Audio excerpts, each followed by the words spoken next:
Good evening, everyone. My name is Councillor Neil Bannister. I'm the chairman of the... Start again for the recording. I hope everyone can hear me. I'm Councillor Neil Bannister. I'm chairman of the Planning Committee, and we are meeting here at the Symington Building in Market Harborough on the evening of the 16th of June 2026. This meeting will be recorded and live streamed by Harborough District Council. Members and officers must use their desk microphones in order for this to work. Only 2 microphones, in addition to the chairman's, can be on at the same time. Please, members of the public and members of the committee and officers, switch off your mobile phones or have them on silent for the duration of this meeting. With regard to fire exits, there's one at the back, there's one over here. The meeting point, if we have to evacuate the building, will be the top end of the Mill Hill car park, which is this side of the building. We are not expecting any fire alarm testing, so if you do hear one, it will be the real thing.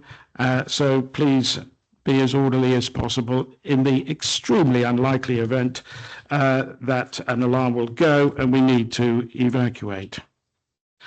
The Council is also aware that planning applications may be controversial and emotive, certainly for those affected by the decisions made by this committee. We have been very fortunate that planning committee meetings are dealt with by respect and by way of courtesy. In the extremely unlikely event of any abusive or aggressive behaviour towards any of our staff or members or visitors attending, that will clearly not be tolerated, and anyone exhibiting such behaviour will be asked to leave the building. We will be starting the agenda shortly, but I have just been made aware that unfortunately there is an issue with the air conditioning in this building, affecting the chamber in particular.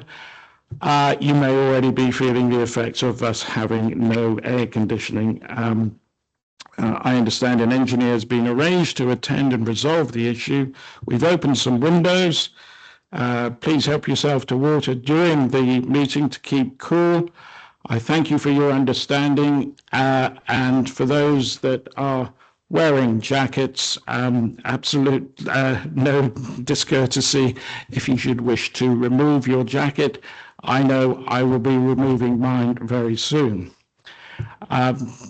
Before we get to item 1 on the agenda, I'd like the committee to introduce themselves, and I'll start with Councillor Gorton. Yes, Councillor Simon Goldson, member of the Planning Committee representing Thurmby and Houghton Ward. Peter Elliott, Thurmby and Houghton Ward. Councillor Amanda Burrell, Thurmby and Houghton Ward. Councillor Peter James, Little Bowden Ward, Market Harborough. I'm Alex Wotton. I'm the Democratic Services Officer tonight, and I'll be clerking the committee. Dorcas Seacrane, Planning Solicitor. Adrian Eastwood, Head of Development Management. Nicola Parry, Development Management Team Leader. Ruth Meadows-Smith, Strategic Growth Officer. Mark Patterson, Strategic Growth Manager. Good evening, David Atkinson, Director of Planning. Good evening, Councillor Mahal for Glen Ward. Yeah, good evening, Councillor Austin for Fleckney Ward. Councillor Moder for Bilston and Tilton Ward.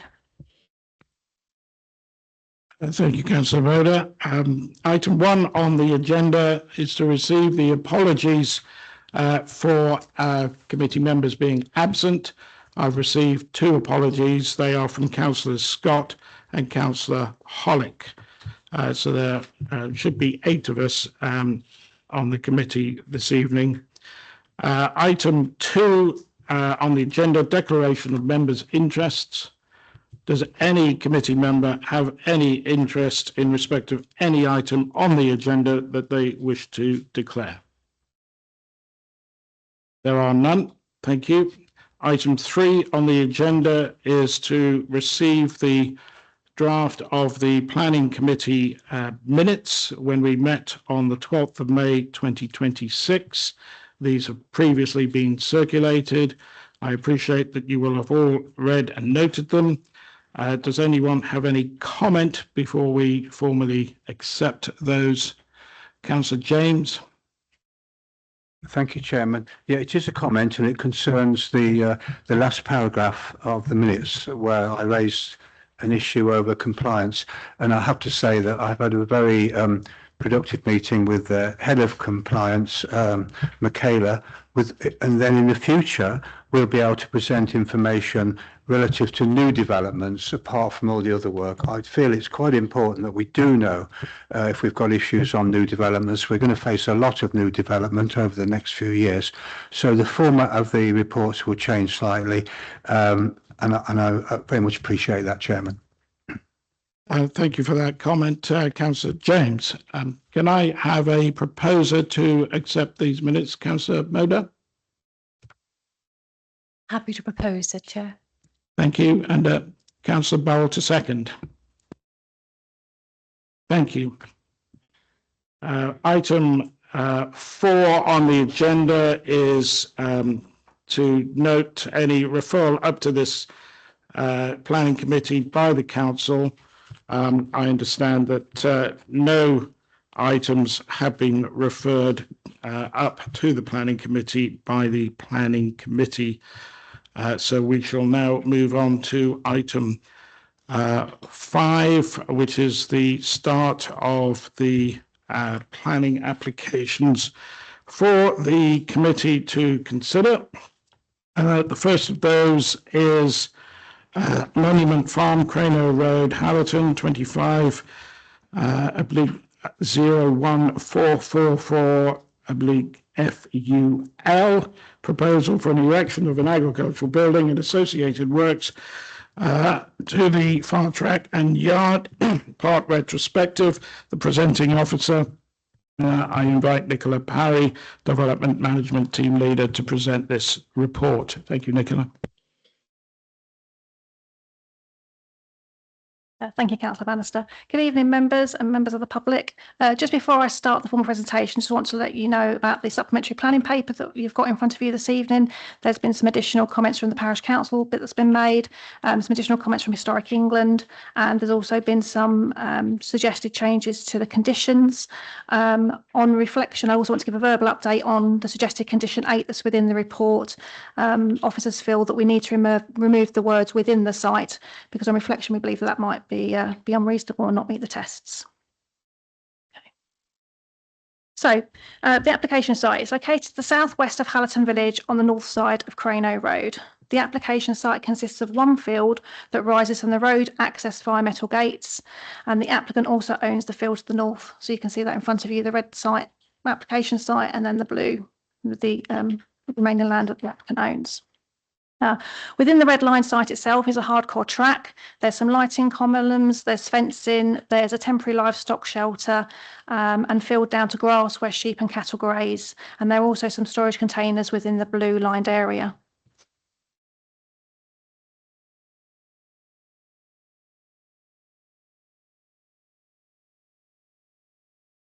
The site is surrounded by fields to the north and west, and Harepie Farm is to the east, and Hallerton Manor and the other dwellings are to the south. Part of the site falls within a designated scheduled monument, Iron Age and Roman ritual site, and to the north of this, a further scheduled monument is located, which is the Hallerton Motte and Bailey that you can see on the plan before you. So the proposal itself is to erect an agricultural shed and associated works to the farm, track and yard, which is part retrospective. The dimensions of the building are 30.6 metres by 15.2 metres, 5.3 metres to the eaves and 7.6 metres to the ridge. The materials lower down, there'll be concrete panels with Yorkshire boarding and corrugated sheeting. The purpose of the building is for storage, livestock and hay and straw. There's also going to be a proposed earth mound along the eastern boundary that I'm just pointing out to you here, down here.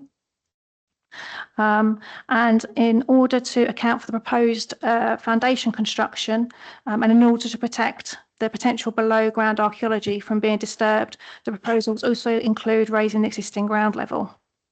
The relevant policies have been outlined within your report. In terms of the principle of the development, the applicant has provided information on the owned and tenanted agricultural land and detailed justification for the building. Site visits show the land is being used for the purposes of agriculture and that the building is of a suitable design for its intended purpose. The principle of an agricultural building on this site is therefore accepted. I'll show you some drawings now. Okay, so this is the floor plan of the agricultural shed. So you can see hay and straw, livestock and storage, and then the yard hard standing around it. These are the proposed elevations of the agricultural shed.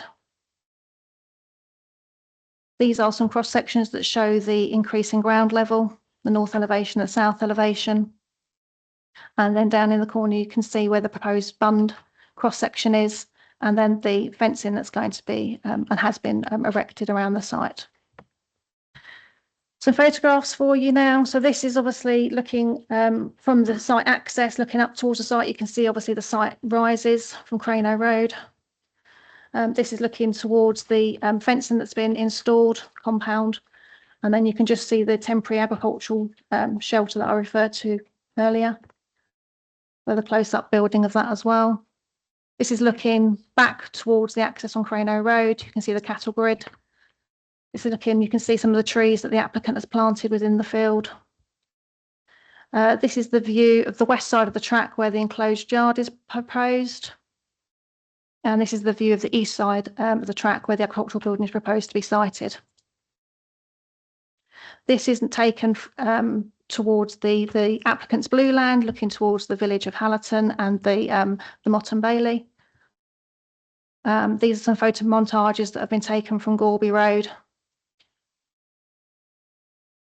And again, another view from Gorby Road of the scheduled monument and the Motte Bailey in the foreground with the Iron Age and Ritual site on the horizon.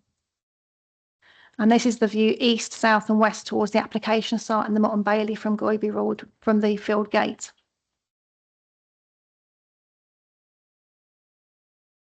So design and visual impacts upon the rural area. The agricultural building, whilst located on the highest part of the site, it is the flattest part of the site, thereby reducing the need for cut and fill and minimising significant disturbance to below ground archaeology. The building is judged to be of a modest scale and footprint and is to be constructed from appropriate external materials that are not untypical of the area or wider district. The hardcore driveway and yard, which are not unduly long or large in size, are also common features of a farming enterprise and are judged to be acceptable. It's acknowledged that the building will be visible from Gorby Road and the public rights of way, the closest scheduled monument of the Motte Bailey. However, the view of the Motte Bailey will continue to be enjoyed as the building will be seen against a high field hedgerow and hare pie farm adjacent. Now turning to heritage impact. Desk-based assessment, there's been a written scheme of investigation for evaluation trenching, which was submitted and agreed, and there was also on-site trail trenching that took place with the county archaeologist present. You'll see from the papers that Historic England have raised no objection. In terms of direct impacts, the planting of trees will result in a low level of harm to the archaeological deposits and the construction of hard standing to form a yard, which harm can be managed through the restriction of the depth of excavation supported by archaeological recording in plan. In terms of indirect impacts, due to the intervening existing screening, there would be a limited effect on the intervisibility of the castle and scheduled monument. Historic England explains that the proposed development is located at the periphery of the scheduled area and is separated from the monument's core by hedgerows. As a result, the proposal makes a limited contribution to the experience of the monument in its present day setting. Historic England in this instance particularly takes account of the public benefits that would accrue from the creation of a better defined and controlled space around the scheduled monument, which would enhance its effective management. Historic England states, whilst limited, these benefits would appear proportionate to the limited impacts of the proposal. From archaeology, they are suggesting a written scheme of investigation condition. And then in respect of the non-designated resource, the NPPF advises planning authorities to provide a balanced judgment having regards to the scale of any harm or loss and the significance of the heritage asset. The trail trenching suggests those remains are relatively sparse, truncated, and in the opinion of Historic England are not of equivalent significance to the adjacent scheduled remains. This does not dismiss the contribution they make to the setting of the designated asset. However, it does set the bar below the great weight attached to scheduled remains. Turning now to residential amenity. The nearest residential dwelling is Harepie Farm. It is not associated with the application site and its amenity space is mainly to the rear of the dwelling. The dwelling at its nearest point is approximately 85 metres from the agricultural building, and there is an intervening timber stable. The proposal, due to the separation distance, intervening structure and position of the amenity space, means it's not considered overbearing upon the amenity of residents. In terms of noise and disturbance, the proposal is a small-scale agricultural enterprise appropriate to a countryside setting. There is no basis to suggest the building, if erected, will intensify or alter agricultural activity to the extent there shall be an amenity impact on Harepie Farm, warranting refusal of permission. It should also be noted no objection was received from the Council's Environmental Health Officer. There are residential dwellings to the south on the other side of Crano Road. However, it is considered that the long separation distances and intervening boundary treatment means the proposal would not adversely affect these neighbours. In terms of technical consultees, I've obviously already mentioned Historic England and County Archaeology, but the Highways Officer has no objection subject to visibility display condition, and County Ecology also has no objection subject to conditions relating to wildlife sensitive lighting and a biodiversity enhancement strategy. So subject to the conditions outlined, the application is recommended for approval. Thank you. Thank you very much, Nicola. We do have some speakers on this application before it goes to the committee for discussion. I also want to advise the public that the committee members have had the benefit of a site visit. There was a number that went yesterday and also others that went last week. So I think the committee members are very familiar with the site now after those visits. The first speaker, can I please invite to the table, is Alice Meeson, who will have 3 minutes to speak. I will ask our clerk, Alex, to give a 30-second warning, 2.5 minutes. Alice, can I also confirm that an email that you sent today has been received and has been circulated along the committee members, so thank you.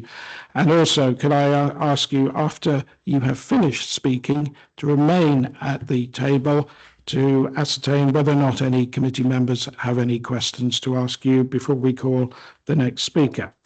So, over to you, Alice.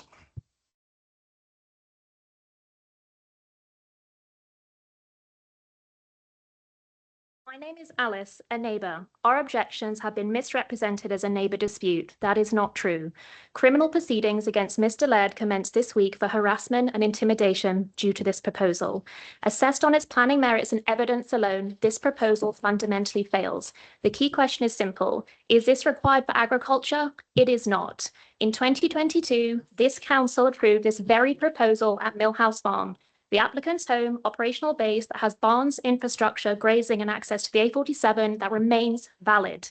It could have met, can still meet every requirement of this proposal, establishing the farming operation, security, welfare, storage, and his recent frustrations over cost, delay and scrutiny. In 2018, this council upheld planning law at the Hallerton site and refused a lesser agricultural proposal. In 2024, the site gained the highest level of statutory protection as a scheduled monument. Then, without planning, under police records confirming Mr. Laird knew of the site's restrictions before purchasing it, went ahead and developed, without planning permission or consent, which is a criminal offence now under investigation by an independent review, turned grazing fields into a secured serviced operational compound. This is not a modest barn required for agriculture. It's a development by convenience followed by an enforcement-led attempt to justify and legitimise it retrospectively as agricultural. The requirement rests entirely on Mr. Laird's personal statement. No verifiable agricultural evidence has been submitted. The information provided is misleading, inaccurate, contradictory, and incomplete. Objective evidence dismantles Mr. Laird's at every case, leaving consultees and committee with no safe, defensible basis for approval. Mr. Laird's well-known history of non-compliance make conditions an unreliable safeguard against future change of use, given his intentions for a dwelling. Conditions cannot cure a fundamentally defective application. History repeating itself with Mr. Laird must stop. Refusal benefits everyone. It upholds the planning governing the site which you chose to previously. It protects an exceptionally important monument, allows Mr. Yeards to continue to use the site for agricultural purposes, and most importantly, restores confidence in our committee for a fair evidence-led planning process free from procedural irregularities in which residents can safely partake in. Please do not approve this merely to close a controversial enforcement case. Approval will set a profoundly damaging precedent. Develop first, wherever you choose, without permission, outweigh enforcement, and 30 seconds. construct something without forgiveness. The floodgates will open unless harmful permitted alternative exist. The proposal fails required for agriculture on evidence alone, and I ask you to refuse. Thank you. Thank you. That's much appreciated, your contribution. Do any planning committee members have any questions of Alice? No, you may be excused. Thank you very much. And I'll ask for the next speaker, which is Robert Waite. And Mr. Waite, you have 3 minutes as well, with the warning given 2.5 minutes. Over to you. Thank you, Chair. And as a legal associate of the RTPI, I'm hoping that the law can help us a bit with this one. As members know, it says that it's for you to decide planning applications, the democratically elected representatives of the community. You're not bound to follow officers' recommendations. And it says that applications are decided by following the policies in the development plan, doesn't it? Unless there's some compelling reason not to. So in terms of landscape protection, GD5 requires sensitivity, as you know, sensitivity to landscape setting and character. The neighbourhood plan for Hallerton includes this site as an area of very high landscape value. Policy ENV 6 says proposals that have a harmful effect on the area's local landscape character will not be supported.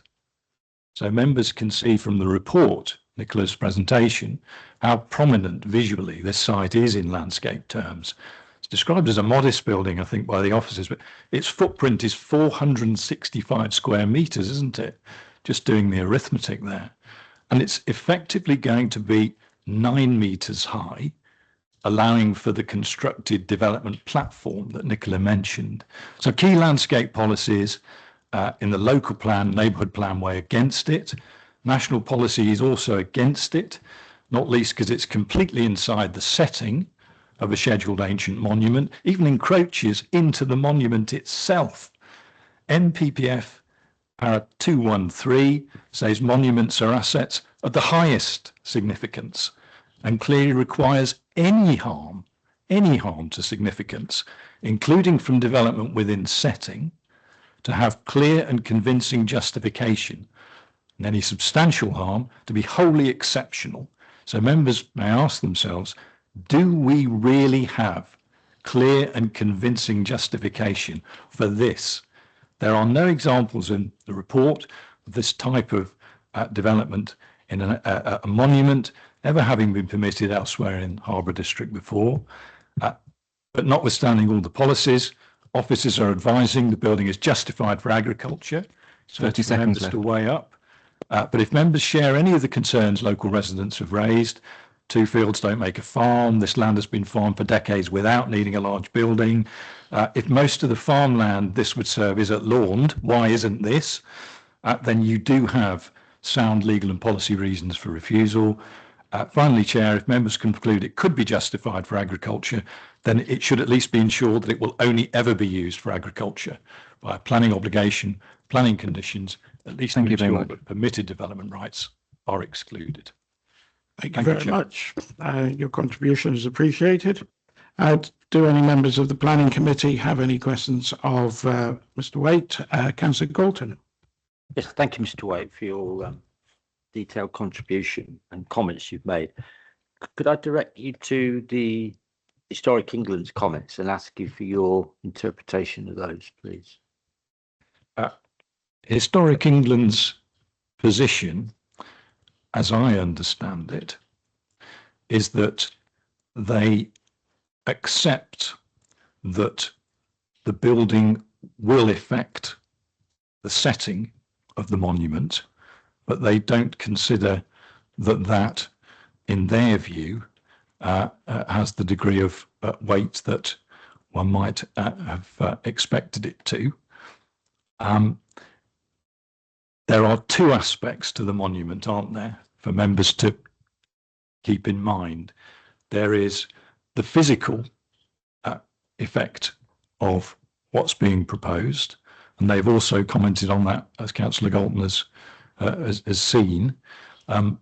But above and beyond that, there is the setting, which both ULAS and Richard Clark, when he looked at the matter earlier, recognised was a very wide visual envelope around this site, stretching eastward toward Hare Pie Bank and other elements of historic interest there. So to introduce a building of this scale, and it is of considerable scale, into that landscape with that degree of sensitivity appears incompatible with the statutory duties that exist.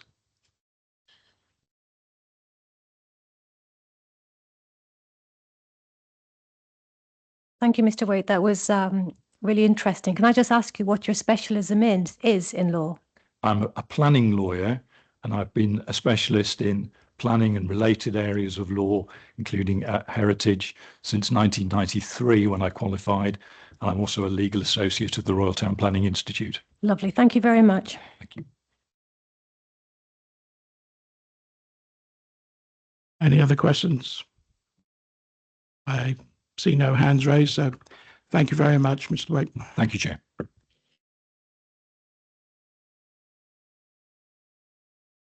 Our next speaker is Harry Fowler, agent, who is allowed 6 minutes.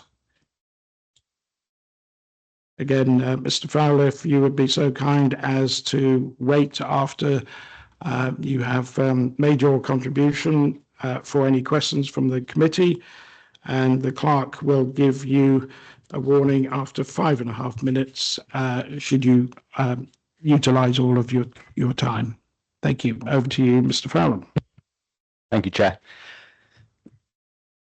This application, in basic terms, I think is relatively straightforward. I think there's a lot of concerns, some justified publicly, but I think what I want to try and do is separate what I see as the facts and the relevant facts from potentially the noise.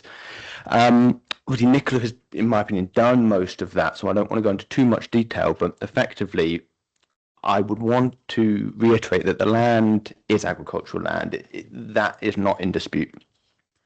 The applicant owns 25 cattle, 40 sheep. I've been down to site, seen the cattle. I understand most of you probably have as well if you've been on site.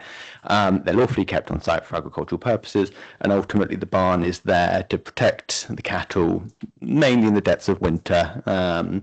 It's in compliance with animal welfare regulations. And as we've already heard, the LPA feel that it's modest for its purpose.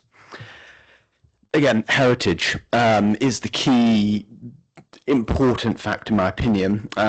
Without going into all the details again, we know that County Archaeology and Historic England originally raised concerns back in December. They wanted further visual impact assessments, archaeological work, further trenching, clearer marking of the monument boundary, more detail of landscape, hard standing earthwork to understand how deep down some of the the work was going. Over the course of December to May, a fair bit of back and forth, that was all provided. Ultimately, as of May, both County Archaeology and Historic England confirm they have no objections. And that, in my opinion, is very important. There is no formal heritage objection from them. So they are the key facts, in my opinion. Now, some of the other matters, the matters of concern for the public, which obviously I don't want to dismiss it, that, you know, everyone's, you know, it's reasonable to have concerns when there's local development going on, but I do want to address them as I see them. So number one, scaffolding. As we know, the applicant owns a scaffolding business up in Bilston. And there's some concerns that he will use the site for this purpose. Now, what I would want to say is that at the moment, the site is agricultural. As it stands, should he use it for that purpose, which he has not, he would be open to enforcement action. Whether this is approved or refused tonight, that won't change. He would still be open to enforcement if he were to do that. Either way, scaffolding is you know, scaffolding plants, scaffolding storage is not allowed, and there's been no evidence of it so far. And going into aspects with, you know, trouble with the neighbours, I understand there's you know, a long-running issue there. Most of those factors are obviously not relevant to planning, so I wouldn't want to get tied down into them. But I do fear that has led to a slightly scattergun approach to some objection, and which hasn't been productive for the planning purpose, really. I responded to a letter from Gately's back in December. It was 19 pages long. Now, some of the concerns were valid. Most of those, in my opinion, were heritage concerns. As we know, they have now all been addressed. We also dealt with concerns claiming that the land wasn't agricultural, stating permitted development limits and applying these to the full planning application, which obviously isn't quite, you know, accurate. There was even one concern that the hay bales were stored within 70 metres from the Hairpie farm boundary. Now, the site is 120 metres wide, so 70 metres from the boundary is on the far side of the site. So these were some of the examples of things that I want to distill from what I see as important facts. There were further concerns from the applicant of a document being published in the village newsletter titled Spot the Difference, essentially with an image of the Moreton Bailey Castle and an image of the site, with potentially a misleading inclination that was a development that had been built on the site. It wasn't, and the small print did explain these were two different sites, but we worry that at best it wasn't a fair perception, and at worst it was misinformation. It also said that the Planning Authority and Historic England were taking no action. All the while these discussions were happening between December and May. This information was in the public realm as well, so we feel it was unreasonable to skirt that. In a nutshell, Simon, the applicant, has satisfied all of the technical experts and the planners. He's provided what's been asked of him in terms of additional information, and it's quite clear that he doesn't want to cause any harm. And Historic England and archaeology agree with that. Ultimately, he's proposing an agricultural barn to house livestock on an agricultural site. There's no objection in heritage terms, and in my opinion, this should be a fairly simple case. Thank you. Thank you very much, Mr. Fowler. If you just wait there for a moment, I'll see if there's any committee member that may wish to ask you a question. And looking around, I don't see any hands raised. So thank you for your contribution, and we'll excuse you. Next speaker will be Jeremy Mears, a parish councillor, and Ms. Mears, you will have 3 minutes to speak to the committee. And again, as with all the other speakers, I ask you please just to remain at the end of your contribution, just in case there are any questions from the committee members. Thank you. Over to you.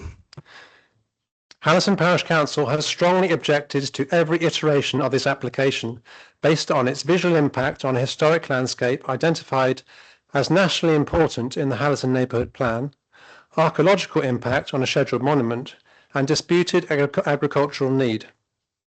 The scheduled monument to which this application is immediately adjacent is described in Historic England's listing as the first and currently only example of a large open-air Iron Age shrine to be identified in England. This was the site where the Harrison treasure was discovered, a Roman helmet and the largest collection of Iron Age coins ever found in Britain. It is hard to see how a secure compound comprising 0.8 acres of hard standing and barn immediately adjacent to and overlapping the scheduled monument will not seriously impact the form and historical setting of the monument, and it will surely make any future archaeological investigation at the development site impractical. We were astonished to read Historic England's consultation response saying they have no objection to the application on heritage grounds. If this development is permitted, the level of broader harm will heavily depend on whether the applicant is true to his word that it will only be used for agricultural purposes and not as a yard for his scaffolding business, as many fear. To that end, the suggested conditions in Appendix A of the committee report includes three vitally important planning conditions. Firstly, no outside storage of plant and equipment within the site, including the blue land, this being the fields to the north of the application site, which is in direct view of many parts of Hallerton. Secondly, the screen planting scheme of trees and hedges to obscure the barn from view, particularly given the proximity of another scheduled monument, the Houghton Castle Mound, a short distance down the valley. Thirdly, external lighting. This is a very dark valley and nature corridor, and any lighting must be kept to a minimum. If this application is approved, it is essential these conditions are applied to any permission and that Harbour District Council actually enforces them if required. Hallerton Parish Council has been surprised and concerned by the apparent inaction of harbour enforcement with respect to this site. We have repeatedly asked Harbour District Council for an explanation as to why 5 apparent breaches of planning control are considered to be permissible under permitted development rights. While we have received confirmation that in the Council's view they are permitted, we have not received a clear explanation of the reasoning or legislative basis for that conclusion. Please can committee members confirm they have satisfied themselves that there is a clear and lawful basis for concluding that permitted development rights apply in this case. Secondly, that if this application is approved, the suggested planning conditions will be applied and Harbour will enforce that the site is used exclusively for agriculture. Please can the case officer confirm that the term plant and equipment includes lorries and commercial vehicles. These will need to be covered by the condition regarding outside storage, particularly in the north field marked in blue on the diagram. That is your 3 minutes. Thank you, sir. Perfect timing. Thank you very much, Mr. Mears. Do any committee members have questions? Councillor Galton. Yes, thank you, Chair. Thank you, Mr. Mears, for your the parish perspective on the situation. I'm just looking at the late list and your additional comments, and in particular 5, which refers to PD rights and buildings being proposed 400 metres within the curtilage. Can you just explain that a bit further? Because you're asking us, or you're advising that we need to satisfy ourselves. In relation to permitted development rights, or is that in relation? Yes, these were concerns raised by the parish council on the basis of were these covered under permitted development? Sorry, could you just explain that a bit further, please? So this was the question. These 5 points were raised by the parish council as key matters that we were questioning whether they were covered by permitted development rights, and we don't feel we've been provided a sufficient explanation. Okay, thank you. Any other questions? No. Okay. Thank you very much, Mr. Mears. And that will conclude the speakers in respect of this matter. I'll just invite the presenting officer, Nicola, as to whether or not she has any further observations to make following the comments made by the speakers. No, I don't. Thank you. Thank you very much. In that case, I'll open up this discussion and Councillor Austin, you'd like to go first. Thank you. Yeah, thank you, Chair. And thank you to everyone that spoke, by the way. Can I just ask a question? Because obviously there's an interesting point there raised by the parish council, where they say that because the site is less than 5 hectares, it therefore does not qualify for development under Class A. Can you just explain the rationale behind that to me, please? I think the thing what I need to say firstly is that we're not discussing permitted development tonight. We are discussing a planning application. Therefore, you're assessing the proposal as a planning application, and within that, we look at the development plan policies and any material planning considerations. In terms of the permitted development, I think what the parish council are referring to are some of the works that the applicant has already undertaken. For example, the access, the track, the fencing. Because the site area is less than 5 hectares, it's not Class A, it's actually Class B, and it is permitted development. Thank you, Nicola. Yeah, sorry. Thank you. Just point of clarity there, because the original proposal, as stated when you opened with your presentation, is that this site it's proposed for planning permission retrospectively. The retrospectively is to do with the access track and the access. This is nothing to do with the building. What's before you tonight is, do you agree with the officer's recommendation that an agricultural building in this location is acceptable? We're not here to discuss permitted development because we're dealing with a planning application. Thank you.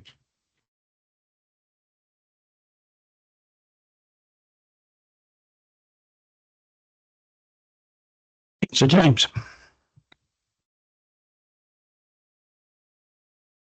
Thank you, Alec. Having done the site visit, there is a temporary structure there, a temporary barn there, yes, to protect the animals in the winter. Has that got temporary planning permission, or what's the background to that, please, Nicola? So the building that we saw on site, I think the applicants referred to it as a corral building. It's a temporary structure which was put there to allow the cattle to be sheltered over the winter because the applicant didn't have anything. But the enforcement team went out and investigated and did not consider it to be development because it was a temporary structure that is basically weighted on its own weight. It's not affixed to the ground as such. And if planning committee approve the agricultural building tonight, then that temporary structure will be removed. Well, picking up one comment from the parish council objections, do we have a bit of more information on the slurry, dealing with slurry from the proposed barn in that area? Regarding slurry, obviously that will come under environmental health legislation, and as I referred to earlier, the environmental health officer has raised no objections to this, but obviously there clearly will be environmental health legislation that needs to be undertaken.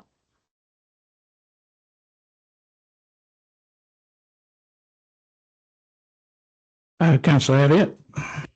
Yeah, can I ask the officer, what happens if the gentleman decides to use the building for scaffolding purposes? Well, then the enforcement team will go out and investigate accordingly. But what's being proposed is for an agricultural building, and that is what we are granting permission for, an agricultural building for agricultural purposes. If it's used for anything else, then that's when the enforcement team will become involved. Thank you.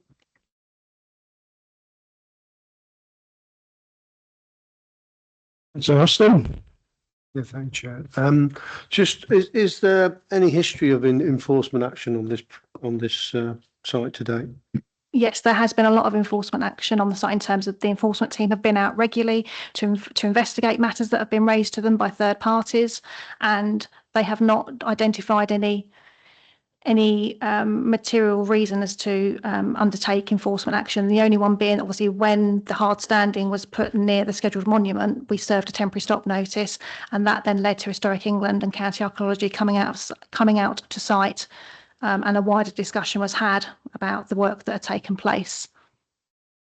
But enforcement regularly go up on the site every week, every fortnight, so they are there a lot, making sure that the applicant is doing what he's saying he's doing and to check any concerns that are being raised by third parties. Councillor James. Thank you, Chairman. Just coming back, we have the temporary structure there of a certain size, and we have the proposal for the new barn. Is the new barn, I should see by the drawing, but is the new barn twice the size of the temporary structure, or what is the comparison I in would say size. yes, it's probably twice the size. I haven't got the exact dimensions of the temporary structure, but like I say, that temporary structure will go. So you won't end up with a temporary structure and the agricultural building. The condition sets out that that temporary structure needs to be removed if planning permission is approved for this agricultural building. But the agricultural building itself, in officer's opinion, it's a reasonably modest sized building. It's in the agricultural building that you'd expect to see for this size of farming enterprise. I know obviously third parties take a different view, but in officer's opinion, it's reasonable for the size of the building that's being proposed. Yeah, okay, Chairman. Yes, but it's larger, isn't it? I'm not sure, and therefore there would be a different visual impact, perhaps. There will be a different visual impact, yes, but like I say, there is obviously screening along the northern boundary. So I'm not saying it's going to be completely hidden, it's not. But obviously, again, we have got a condition that's seeking a planting screening condition. And like I say, there is already existing hedging that you would have seen on site as well. So yes, it will be visible from certain locations, particularly like from Goby Road. But it's not completely open. It's quite a well-contained site. Thank you, Chairman. Yes, the proposed development is on the other side of the track, away from where this temporary building is. My concern on my site visit was, I appreciate it's entirely subjective, but it did look untidy. It did look as if animal welfare could be an issue in that temporary structure. Those may be overcome by the development going ahead, but it is further away from the boundary, the periphery of the historic site. Any further questions or comments from committee members? Councillor Gorton and then Councillor Bowl. Thank you, Chair. Difficult one, this, given the history and the situation that we know about. We've obviously got to divorce that and focus on the planning issues are in front of us. Reading the report, the comments from the statutory advisors, it was Heritage and indeed the county archaeology, you started to think they had got significant concerns and that you were going to end up reaching the point where there was an objection. But of course, things changed and additional information was provided to the point that's been said that they are not objecting. I don't like the proposal in terms of the importance of the monument and the history that has been set out and that we all know about with the Hallerton treasure and so on. And I'm very surprised that they've got themselves to a position, but that, they're the professional advisors and they have got to that. However, I am influenced by Mr. Waite's comments about, we need to look at the setting, the impact of the building and the setting of the monument, but we also need to consider the visual impact of it. And that's weighing quite significant with me at the moment. I think if we do approve it, those conditions are absolutely essential, and that further checks and enforcement will also be enforcement checking. I mean, not necessarily action, to ensure that is the use that it's put to. But again, I'm straying back to what we know about the previous situations, both with this site and the one at Bilston. So what's weighing up to me at the moment is just the importance of anything that could cause a physical visual impact on the setting of the monument. But I'll wait and see what other members have got to say.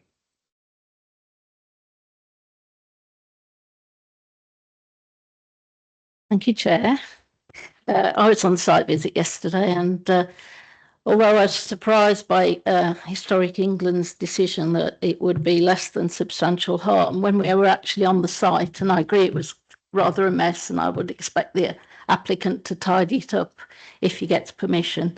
I was surprised at how contained the site was. You couldn't see anything beyond the site apart from where the gateway was to the northern field, if that's the north. And all the hedges were thick and well grown, and I honestly couldn't see anything beyond that. I had no idea that there was a scheduled ancient monument to the left-hand side of the site, and you couldn't see the Motte and Bailey Castle at all, because we did look very hard, but we couldn't see it from the site itself. And although it's quite a tall building, the proposal, it will be on a concrete platform.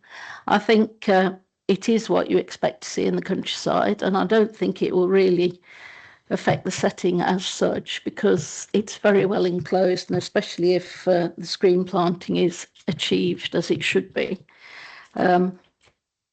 And really, we're not supported by Historic England or the Archaeological Society, Leicester Archaeology. So I don't think we've really got anything to say but to go with the officer's recommendation. So I'm prepared to move that.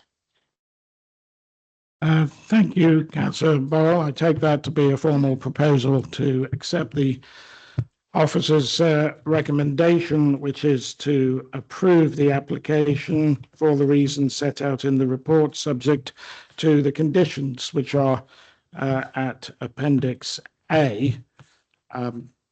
Councillor Moder. Thank you, Chair. Interesting to hear people's views on this, and the speakers tonight as well. Thank you very much for giving us the information. In particular, Mr. Waite, I thought that was very interesting, especially seeing you've got a wealth of experience and you're speaking from a place of sort of knowledge on this particular topic. It does concern me, the fact that Historic England and statutory consultees are not, I suppose, reflecting what we're thinking. I think a few of us are a little bit surprised in that. I know Hallerton well. My children went to Hallerton School. I've walked sort of past this site on a number of occasions, and I do feel there's a lot of history on this site and many sites around Hallerton. I do feel that there's sensitivity, a very high level of sensitivity on this site, and whether you can see it or not, it's there. And sometimes, as we all know, you're not always going to see things that were there many, many years ago, but it doesn't erase the fact that they were. And it's hard also not to take into account applicants when they've done things or not done things in the past. It's hard not to take that into account when you're talking about such a sensitive site, because you want it to be tidy, you want it to be clean, you want them to look after it because of where it is and what it is. And I understand that enforcement, bless them, do their best, but they can't always get it right. And there's a lot out there for them to do. But on this particular case, I do feel that, in my view anyway, I have been swayed by the professional input on the sensitivity of the landscape, and in particular GD5. So I think I'm going to have to just wait and see how others fare on this. But thank you for letting me speak. Thank you, Councillor Moder. Anybody else wish to express any views? Councillor Elliott. Yes, I have concerns about this, but the archaeology don't seem to be upset about it or anything. And I don't think there's anything really that we can refuse it on. So I'm prepared to second Councillor Burrell. Thank you. Councillor Moder, you want to come back?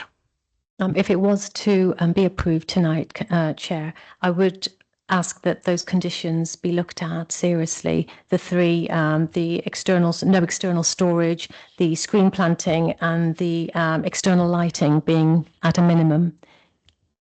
Thanks. Okay, we'll take that on board. Just park it just for the moment. We'll come back to it. Councillor Mahal, did you have your hand raised? Yeah, just to say, I have similar concerns, to be honest, about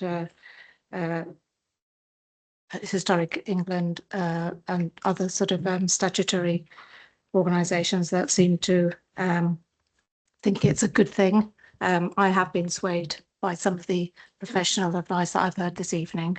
So yeah, that's all I want to say at this moment. Thank you very much.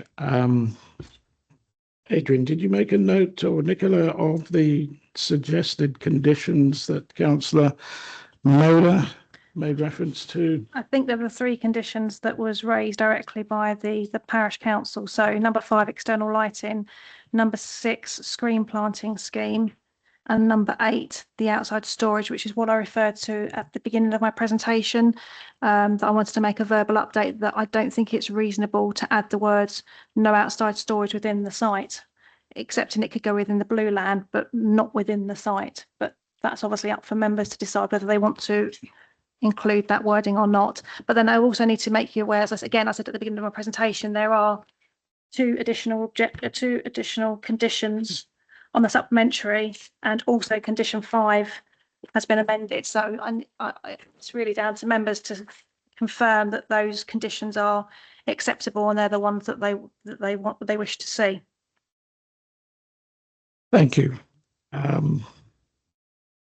I trust that the committee members have noted the additional conditions on the supplemental paper, as well as the amendment to the existing condition.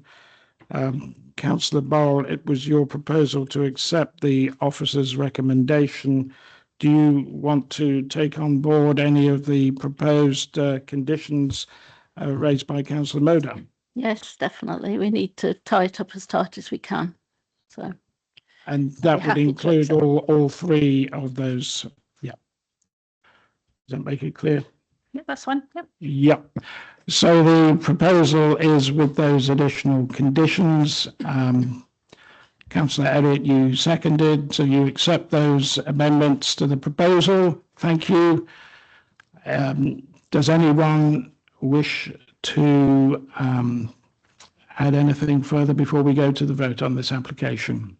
Councillor James. Chairman, if Nicola can confirm, we've got the site there with the barn, and we've got the monument site, and there's a hedgerow between the 2. And although I did a site visit, I'm just trying to think back. To Nicola, please, Chairman. I think on page 13 we have photographs, and the lower photograph, I think, shows the hedge line between the monument site and the planning application. Is that correct, Nicola, please, Chair? Try that again. So the bottom photo that you're referring to on page 13, that is taken from the site as you enter the site, from the site access off Carino Road. Yes, yes. So you're looking to the field and the hedgerow to your left-hand side. So yes, the scheduled monument does fall within some of that area, but the majority of it is the other side of that. Is the other side of the hedge? Yes. Yeah. Again, if you look at the, just bear with me a second, I'll find the right photo. Yeah. Right page. Yeah, I've seen the plan. So Yeah. if you look at page 18, it shows the hashing shows the scheduled entry monument and the area that actually falls within the site. Yes. Yes. Okay. Thank you, Nicola. Thank you, Chairman. That's fine.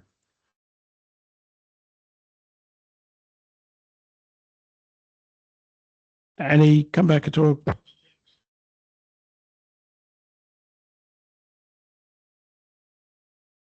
up, I think we will go to the vote, and they are recorded votes. So I'll send it down to our clerk, Alec, who will lead us through the voting procedure.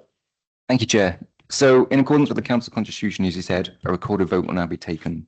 For the benefit of everyone present, I will call out each councillor's surname in alphabetical order, and they will state whether they are for, against, or abstaining on the proposal. And to confirm, the proposal before the committee is to approve planning permission, subject to the discussion and the conditions.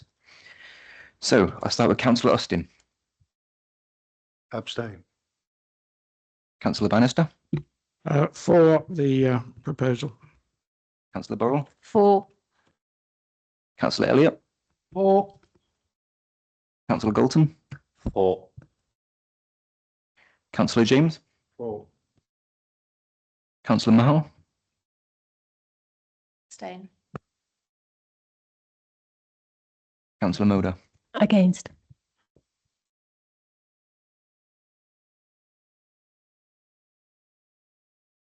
Have I missed any councillors out? So the vote is 5 votes for, 1 against, and 2 abstentions. So it is approved.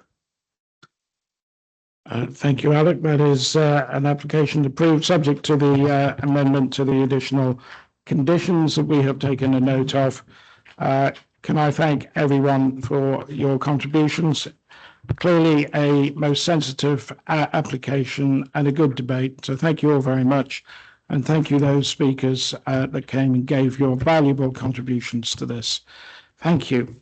We'll move on now to the next application before us, which is the hybrid planning application for the reception and operation and an energy storage system, including associated infrastructure, engineering works, and the formation of vehicular access from highway and outline planning application with all matters reserved for the erection and operation of a transmission substation and associated infrastructure, engineering works, and internal access arrangements. Better known, I think, by me as the battery energy storage site at Swinford. But the presenting officer will be Ruth Meadows-Smith, planning officer. So Ruth, over to you to present. Thank you. Thank you, Chair. As the lengthy description sets out, the application is in 2 parts. That's also set out at section 3 in the committee report, which members have in front of them.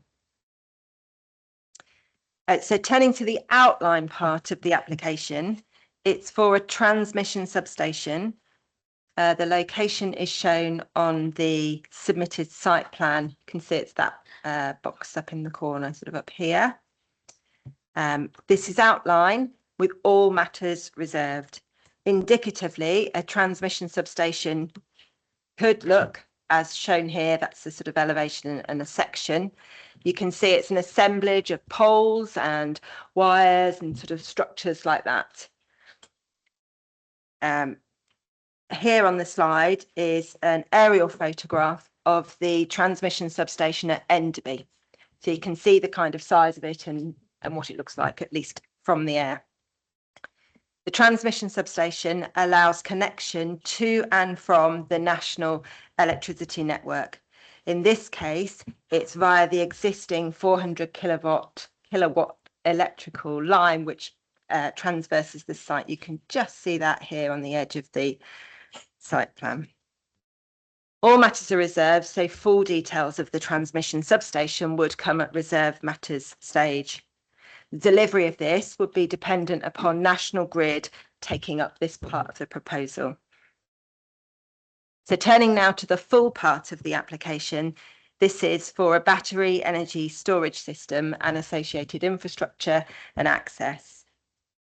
It includes the erection or installation of approximately 1,500 containers and associated buildings and structures, together with a customer substation. So this slide shows the location of the battery energy storage system, which is, I can't use the mouse. Sort of here. Some examples of some structures. This is the battery. It's got 5 cells on each side. This is what's called a PCS, which stands for a power conversion system. And there's one of these PCS units for every 4 batteries. That forms a battery cluster. I've also put down on the, I've just picked another one. This is the transformer unit. There are some of those. There's various other different structures, and that's all set out in the report for you in detail in section 3. At the bottom here is the customer substation. This is also part of the full proposal, and that is cited up here next to the outline part, which is the transmission substation. Batteries would take power from the overhead line and they store it, and as clarified in the supplementary information, they release it back up to the grid at a capacity of 1 gigawatt continuously for 4 hours. So it's not, as I originally thought, that they store it for 4 hours, it's that they release it for 4 hours at 1 gigawatt.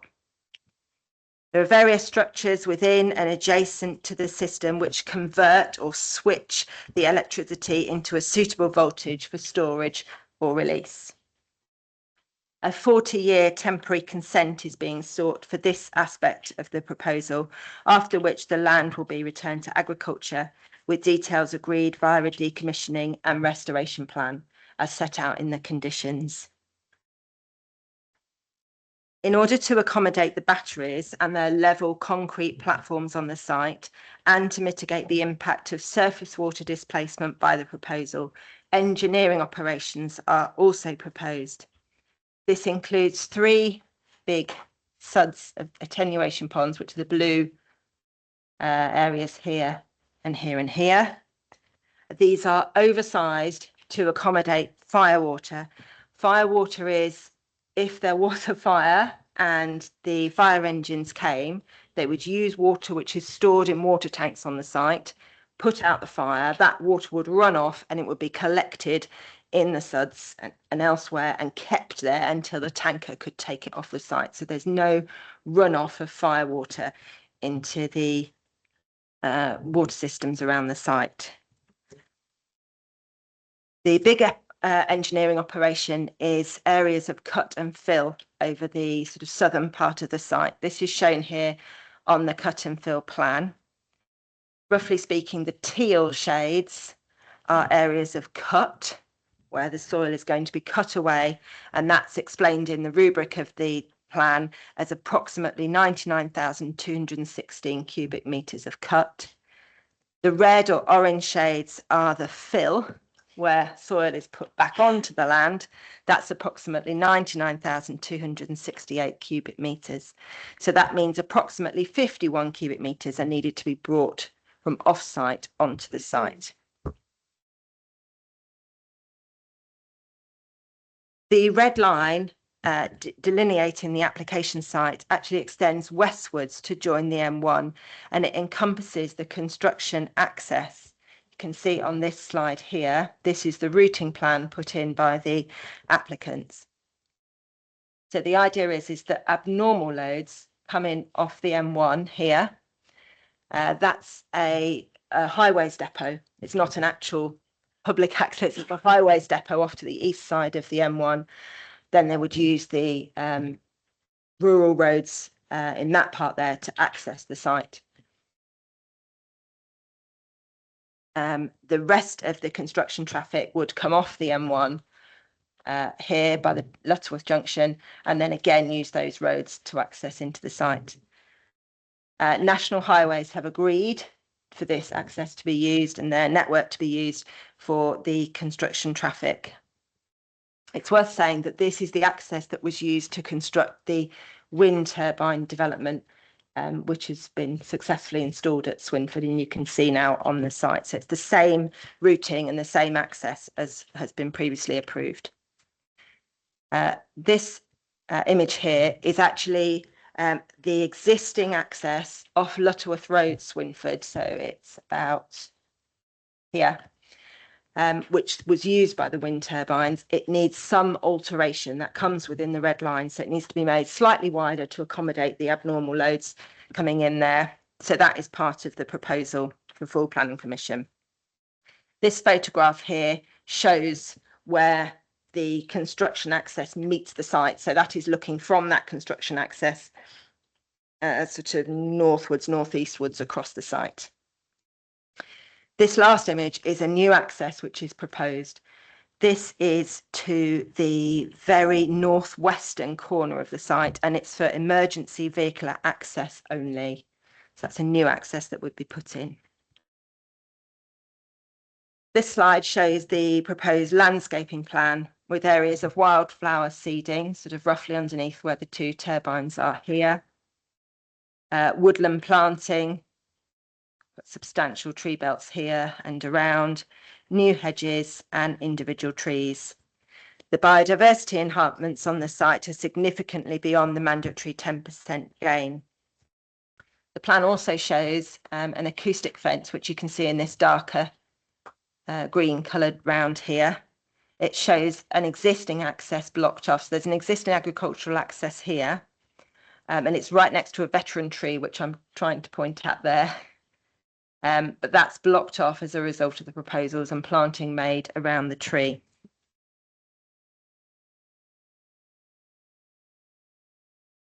The applicant has carried out a full landscape and visual impact assessment, which has been independently assessed by the council's landscape consultant.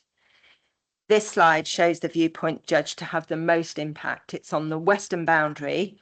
This is where the access will be closed off. And you can just see that's the veteran tree there. So this is the access that will be closed off. But at the minute, that is, you can see right into that site from the footpath route that is adjacent to it. So that's what it looks like at the minute. This is how it would look at year 1 after the construction's been completed. And this is how it would look at year 15 once all that planting has grown up. This is one of the other areas where there could be most impact. It's to the south of the site. Here it is looking north. It's on this sort of public access track that runs southwards from the site. So there's the site as it is at the minute. This is the site at year 1. You can just see there's some little lines there. That's the wireframe that's been put in. And the royal blue colours are the bits that are visible. So they're not shielded by planting at that point. Here it is at year 15. Again, anything royal blue is what you would see. It's worth saying that due to the levels of the site and the surrounding topography and vegetation cover, these are really the only 2 viewpoints from which the development can be seen. So turning now to the characteristics of the site itself, officers have produced this map here, which might be helpful for members, because the red line actually crosses 4 parishes. You can see that it starts off here in Misterton with Walcott. It just nips into Shall Parish here, Swinford here, Westrill and Starmore here. So the main site, as I've called it in the report here, is within Westrill and Starmore Parish. The rest of it here is the construction access and the abnormal load coming in here off the M1. So there's the M1. This is Misterton, Walcott, Swinford's right down here, there, and South Kilworth is sort of off here. And you can see again, this is the same thing, but the aerial map. These are some photographs around the site. This is the same view that we had earlier looking into the site. You can see that it's really on a plateau of land here. That's the highest ground for quite some way around. This is the veteran tree just there at the edge and here again. This is the southern corner of the site, sort of within the site, looking north-northeast. So the transmission substation would be about here. This would be battery energy storage and landscaping going down here. And you can see the overhead line crossing here on the towers. This is taken from Lutterworth Road, Swinford. So this is where the existing wind farm access was taken, construction access was taken. There's also a right of way that runs up at the parallel, and the alterations to the access would be here like that. Just some photographs here of the wider landscape. So this is taken from the site looking southwards and southeastwards. You can see the towers and the overhead line. You can see wind turbines, not only within the site, but also in the distance. Up here, there's a number of turbines. And actually on the site, you can see quite a lot of sort of energy development around and about, including over in Daventry. You can see this track here. This is this sort of public access track, which goes down and then round. So the photos that I took from the south looking up towards the site were from roughly where the cursor was a second ago. Out there. So this is from an even wider context. The top left photograph is from Walcott Road, South Kilworth, looking west towards the site. And the photograph at the bottom right is from Stormsworth Deserted Medieval Village Scheduled Monument. That's right to the south, and that is looking north towards the site. You can see some wind turbines there. As set out in the report, the proposal has received 6 letters of support and 3 letters of objection. 3 parishes object, and all technical consultee concerns have been addressed, including just this morning ecology, as set out in the supplementary information. The report sets out how all relevant policies of the development plan are met by the proposal and applies paragraph 11D of the NPPF, as the development plan is effectively silent on the principle of energy storage and the transmission substation. It only talks about renewable energy generation. This proposal is for one of the largest battery energy storage systems in the country. It would store the equivalent of the electricity generated by approximately 3 million solar panels and allow grid connections for other renewable energy installations in the area. The Council's declaration of climate emergency aims that we reach carbon neutrality by 2030. And nationally, the UK net zero strategy requires a fully decarbonised energy system by 2035. It is a good site for the proposal, adjacent to the high voltage line, equidistant between the 2 existing transmission substations, very few residential dwellings nearby, an existing suitable construction access within an energy landscape, and on a plateau of land with very few public views. For these and other reasons as set out in the report, officers urge members to approve the application subject to the conditions of Appendix A as amended by the supplementary information. Thank you, Chair.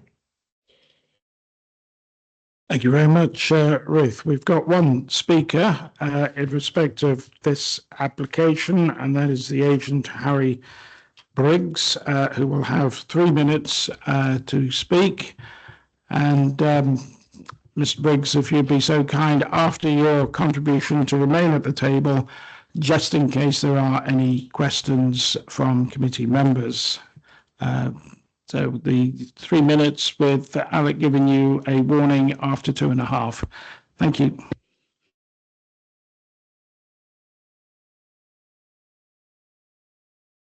Sorry, could you just press the middle button on the microphone? Yeah, I'll put it on. This one? Good. Chair, members of the committee, thank you for the opportunity to speak this evening. My name is Harry Briggs, and I'm speaking on behalf of Nat Power, a developer focused on delivering large-scale battery energy storage infrastructure to support the UK's transition to clean energy. Battery energy storage systems, otherwise known as BESS, are now recognised as a critical component of the modern energy system, as renewable generation continues to increase across the country, particularly from intermittent sources such as solar and wind.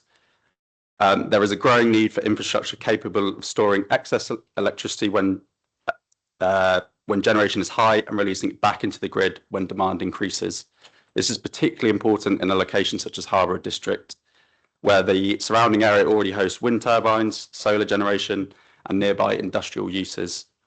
The proposal complements that existing infrastructure, enabling renewable energy to be used more efficiently and to help meet demand. The development aligns strongly with national planning policy, which is clear that the planning system should support the transition to a low carbon future and support renewable and low carbon energy infrastructure. Members will note that the application before you has been subject to detailed scrutiny through the planning process. The proposal has been assessed by officers, technical consultees, statutory bodies across a wide range of matters, including highways, drainage, ecology, landscape, noise, arboriculture, and environmental health. Importantly, no technical objections have been raised subject to the recommended planning conditions. I appreciate that a few concerns have been raised locally, which I would like to address directly. The lack of visibility and distance from the villages of Swinford, Stanford-on-Avon, South Kilworth and Walcott formed a key part of the application site's selection. The photo montages in the landscape and visual impact assessment confirm this, with minor adverse or negligible impacts identified for 11 of the 16 viewpoints assessed. Where moderate adverse or minor adverse impacts are identified, a robust planting scheme will ensure that residual landscape and visual impacts are made acceptable. Fire safety is a matter that's taken extremely seriously within the battery storage industry and by developers, operators, regulators, and fire authorities alike. Battery energy storage systems, or BESS, are required to comply with stringent government guidance, industry standards and best practice fire safety principles. The scheme has been designed with multiple layers of protection and mitigation built into the development from the 30 outset. seconds left. It is therefore important that the application is considered based on the technical evidence before the council and the professional advice from consultees. Members should be assured that the proposal accords with the relevant safety guidance. The proposal delivers substantial public benefits through supporting renewable energy infrastructure, improving grid resilience, contributing towards energy security, and assisting towards the transition toward a lower carbon future. The project will also deliver significant B&G increases as described. Thank you. That is your 3 minutes. That's 78% in habitat units and 13% in hedgerow units. Respectfully, I ask members to support the 3 minutes, officer recommendation. We've had the 3 minutes. Thank you. Cheers. Appreciate your contribution. Are there any questions? Councillor Moder. Thanks, Chair. Thanks for that. I'm glad to hear that it's taken seriously. Just one question, because I'm curious.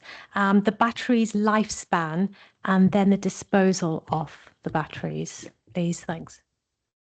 So the batteries during their lifetime will be subject to a degree of degradation, and when that occurs, they are swapped out routinely.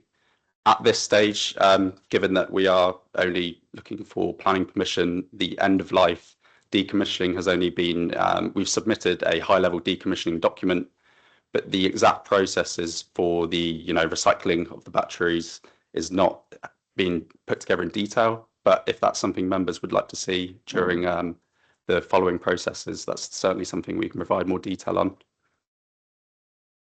Thanks, Chair.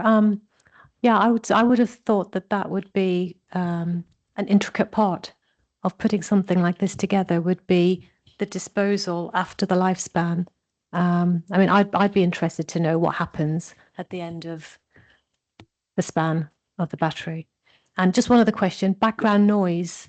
Is there noise when it comes to this sort of? Yeah, so certainly there is noise. So the battery units themselves have air conditioning units and fans. So when they are running, so when they are either charging or discharging, the fans do create noise. The substations also will create a degree of noise.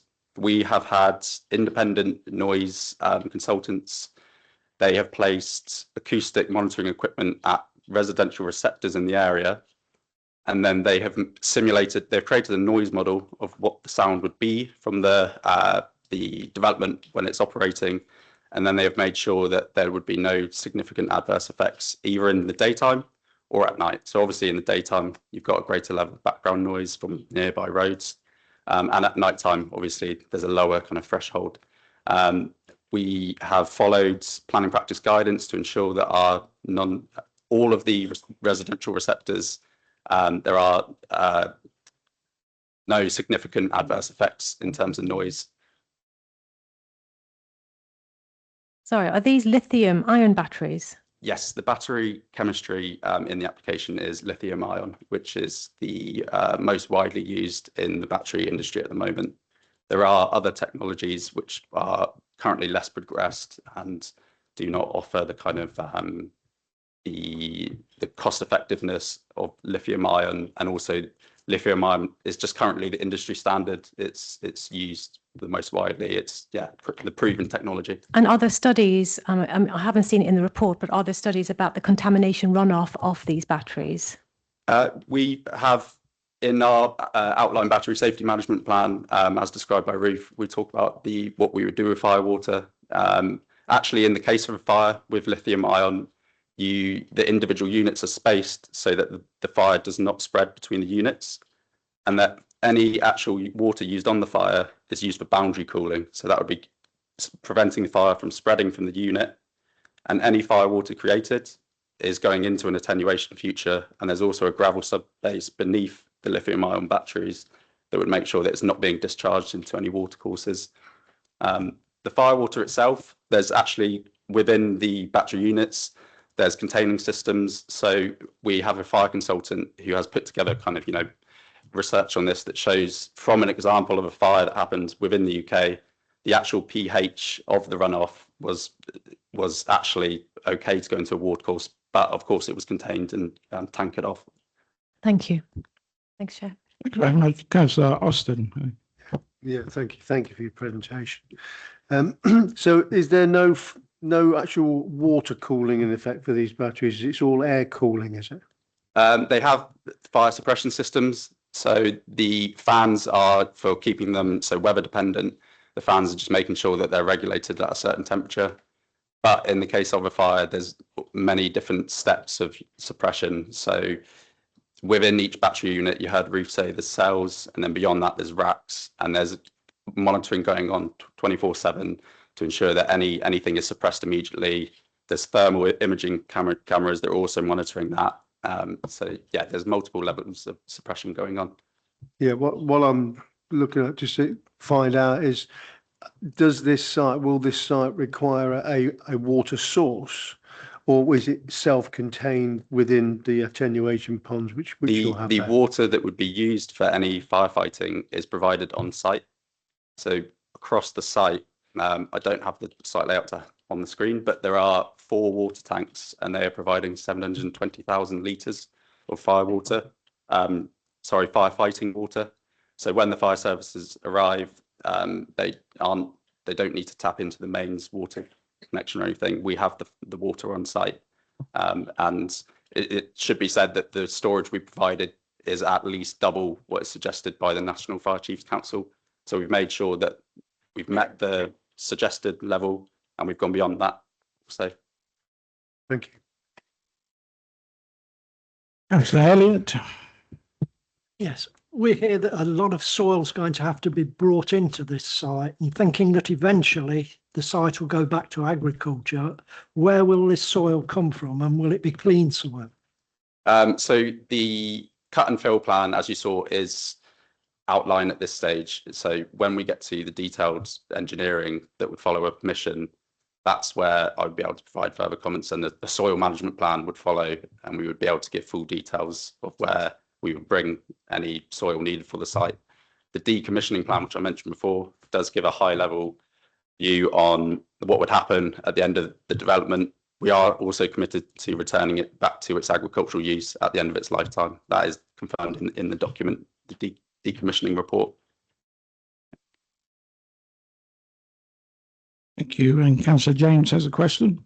Thank you, Chairman. Yeah, 2 questions, one small one and one much larger, but I'll deal with the small one. As you'll know, Harry, we've got wind turbines in the area there, very close. Just question is, will they feed into this system, or are they operating completely independently?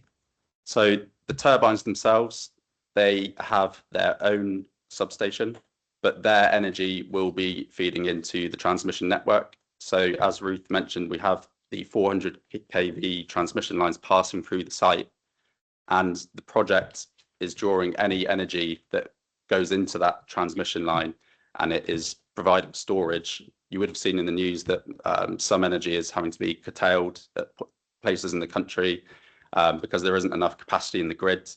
The battery energy storage systems provide storage that in some cases can prevent the need for further pylons, because we're providing this electricity reservoir, if you will, where energy can be stored. Okay, thank you.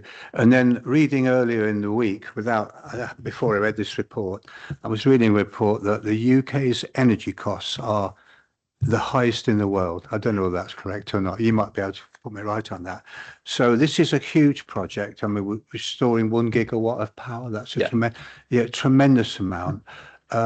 So in the long term, and of course, the grid can't cope with it all, can it? Because we've not invested over years and years and years.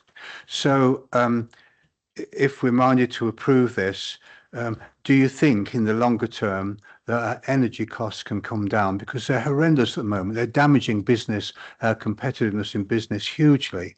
And so do you think in the longer term that we might see some lower energy costs with this sort of investment? Yeah, that is the hope. And with the portfolio of battery projects we're bringing forward, currently when the grid can't cope with the amount of electricity, or when extra electricity is required, you get plants called gas peakers, and they are fired up. And gas, of course, is subject to a volatile market. The price can shoot up significantly.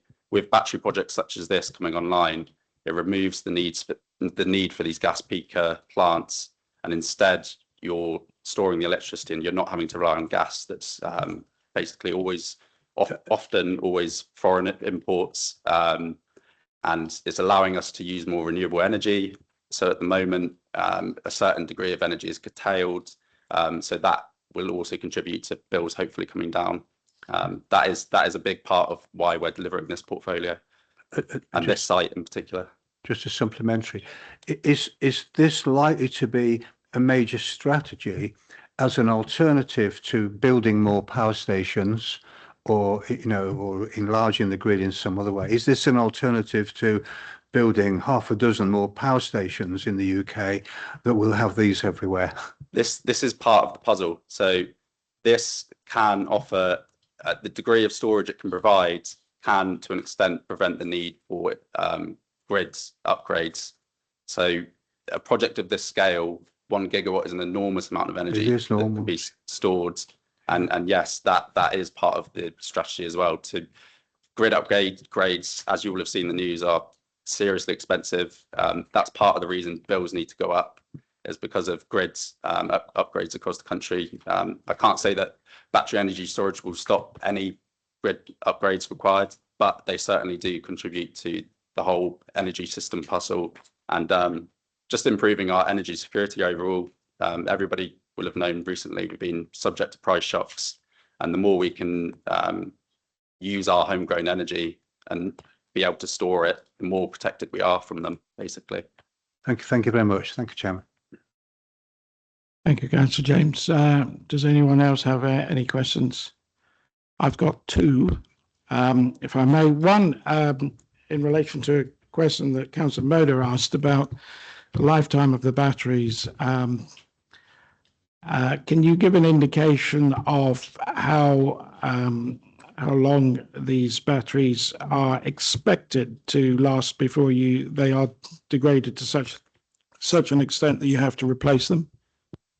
So during the 40-year lifetime, a process known as augmentation takes place, and that's where the battery health of all of the batteries on site is monitored to see to the degree to which they have degraded, and that a certain amount will be swapped out to ensure that the project can still discharge at 1 gig for 4 hours, 8 hours, whichever it is. Augmentation would typically occur every 5 or 6 years. So that doesn't mean every battery on site.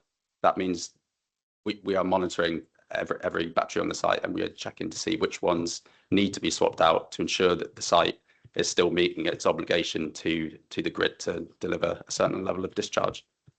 Thank you. I was wondering whether you had to replace them all at the same time, but your answer clarified that for me. The second question is in relation to some comments I saw and read on the Nat Power website in relation to community benefit funds. What I read, and I made a note of it, community benefit funds in partnership with Evogia. We commit to providing millions in funding to the communities that host our assets to enhance the local community with economic, social, and environmental uplift programs. Are you aware of any specific community benefit funds in relation to this application and the surrounding communities? Yes, certainly. So, as you mentioned, community benefit funds are a thing in the UK, and the Department for Energy Security and Net Zero consulted on this in 2025 and how they should be managed. It was their suggestion that these should be ideally run by an independent organisation called a fund manager or fund administrator. In the case of our whole portfolio and this project, that is an independent charity called Evogia. So Evogia has been given this role for Swinford Energy Park Fund, which ideally should ensure the process is consistent, fair and transparent. For a project of this size, the fund is looking to provide up to 1 million every year for 40 years from the point of construction. I mentioned before the project is 1 gigawatt. It will discharge for 4 hours. when it comes to actual operation, it may be the case that it can discharge for 8 hours. In that situation, the amount that goes into the fund every year could potentially be higher, up to 2 million. So it depends on the extent to which it can discharge and how the energy can be traded. But at this stage, should the project seek consent, negotiations start between the donor, the developer, and stakeholder, just to define and sign a formal agreement of our processes and our strategies. As you know, with community benefit funds, there is a steering committee which acts independently. Would you like me to provide a further kind of summary of the kind of projects that could be included, or? If you're able to give one or two examples, that would be helpful, I think, to the committee. Yeah, definitely. So, sorry, let me just look at my notes. So there is a defined scope of what EVGIA can support and what it can't. Broadly speaking, it is based on sustainability and net zero. But of course, this has quite a wide remit, so it does narrow the scope a bit. It doesn't completely limit it. Examples of what the money could support are electric vehicles and charging stations, community solar panels, batteries and heat pumps, training and support for local businesses, potentially, apprenticeships, funding for scholarships, that kind of thing. New businesses and jobs linked to clean energy, and the money provided annually from EVGIA would come in the form of either grants, loans, investments, or financial guarantees. So someone looking for one of these grants, for example, would come forward, put forward their proposal. It would be considered by the committee, and then funds would be allocated on that basis. And as I mentioned before, the point at which funds could actually be released from the EVGIA Foundation is at the start of construction. So, well, obviously, should we get consent, we're still years away from that. But the next stage of this process is discussing, what kind of projects in the area could benefit. That's very helpful. Thank you very much. And it will be EVGIA that will be taking the lead with regard to engaging with the stakeholders for the identification of any community benefits should planning permission be granted. Thank you. Okay. Does anyone else have any questions? Ruth. It wasn't a question so much as a clarification, if I may. Yeah. It was just regarding your question and Councillor Moder's regarding can batteries be swapped out and recycled. I'd just refer members to some of the recommended conditions. So, for example, condition 4 is a detailed battery safety management plan, and that has built within it, if an alternative battery design is to be installed, then prior to their installation, a new detailed battery safety management plan should be put in. Condition 6, decommissioning and restoration, includes that a construction environmental management plan shall be included, and that has to include relevant subject areas as listed in condition 14, which, if you go to condition 14, includes sustainable site waste management plans. So there is built within the recommended conditions details of what happens when they swap out batteries. Thank you. Mark had a point as well, I think. Yes, Mark. Yeah, just to come back on your point about the community benefit fund, those members who were on committee when the wind farm was determined will probably remember we had similar discussions at that stage regarding a community benefit fund as a result of that application, that proposal. The community benefit fund, whilst great for the community, it isn't necessary to mitigate the impacts of the development, and therefore it's not SIL compliant, and because of that it shouldn't be given any weight in the consideration of the application. Yeah, I understand. Yeah, thank you. Any other questions of Mr. Briggs? Councillor James. Can I ask if this is a sort of national strategy? Is this site key? I mean, you've got to put the power in somewhere. Is this site a strategically important site in terms of the national grid? That's a question, please, Harry. Yes, certainly. So the initial site search, Ruth did mention this briefly. There's a substation to the north, Enderby, and there's a 400k substation to the south, Patford Bridge, and this site is basically smack bang straight in the middle of the two, and the transmission line runs across the countryside between them.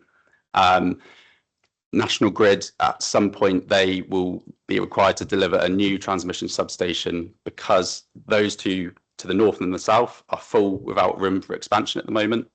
And so the idea is that we have a lease agreement on this. Sorry, actually, the land for the transmission substation is bought and then provided.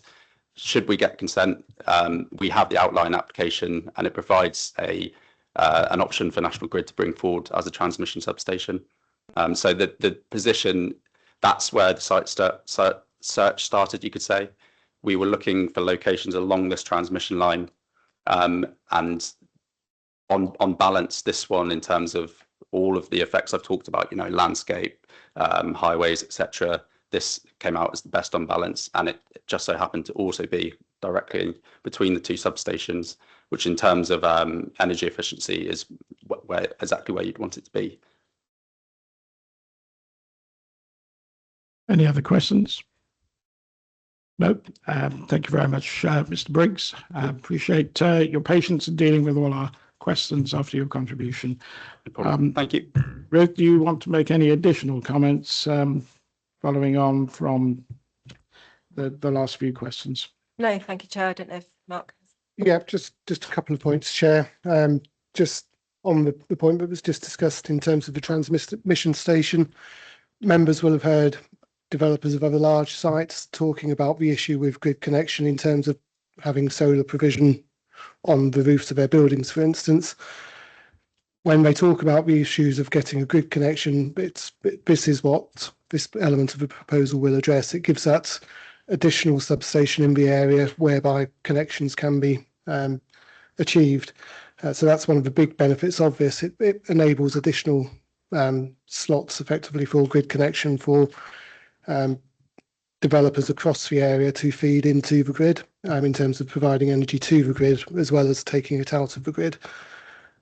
Second point, just on in terms of the construction access, just to give members a bit of context, as Ruth pointed out, the construction access route is the same as that which was used for the wind turbines on the site. The turbine blades for those wind turbines were 45 metres in length, so much greater than the length of the battery containers. So the fact that it was sufficient for the turbine blades demonstrates that it would be sufficient for these battery units as well. Thank you, Chair. Thank you, Mark. On those abnormal loads travelling from the south, they wouldn't be able to access the depot on the west side. They would have to go around junction 20 roundabout, come back on the depot site on the east side of the M1. Is that correct? Yes, that's again the same situation as it was for the wind turbines. Those which were coming from the south, travelling north, had to go round junction 20 and then back down the motorway southbound and off at the motorway depot there. Thank you. Right. Well, very interesting questions. Clearly a very large, very significant and strategic site that's subject to this planning application. Is there a committee member that would like to begin the discussion? Councillor Moda. Thanks, Chair. Just a quick question to Ruth. Ruth, you mentioned conditions 6 and 14, the restoration plan. Is that conclusive in that the contamination management and site cleanup at the end of the term, has that concluded in those conditions?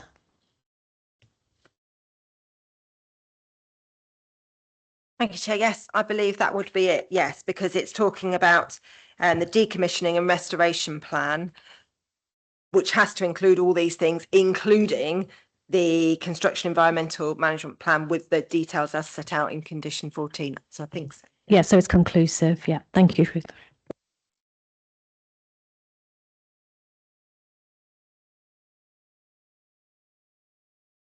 Just a minor point on the supplementary. If you look at the conditions, you've got the Skylark mitigation strategy.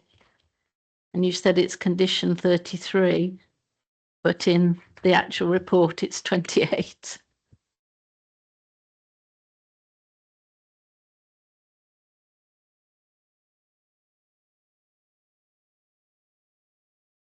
Sorry if I made her. Page 108.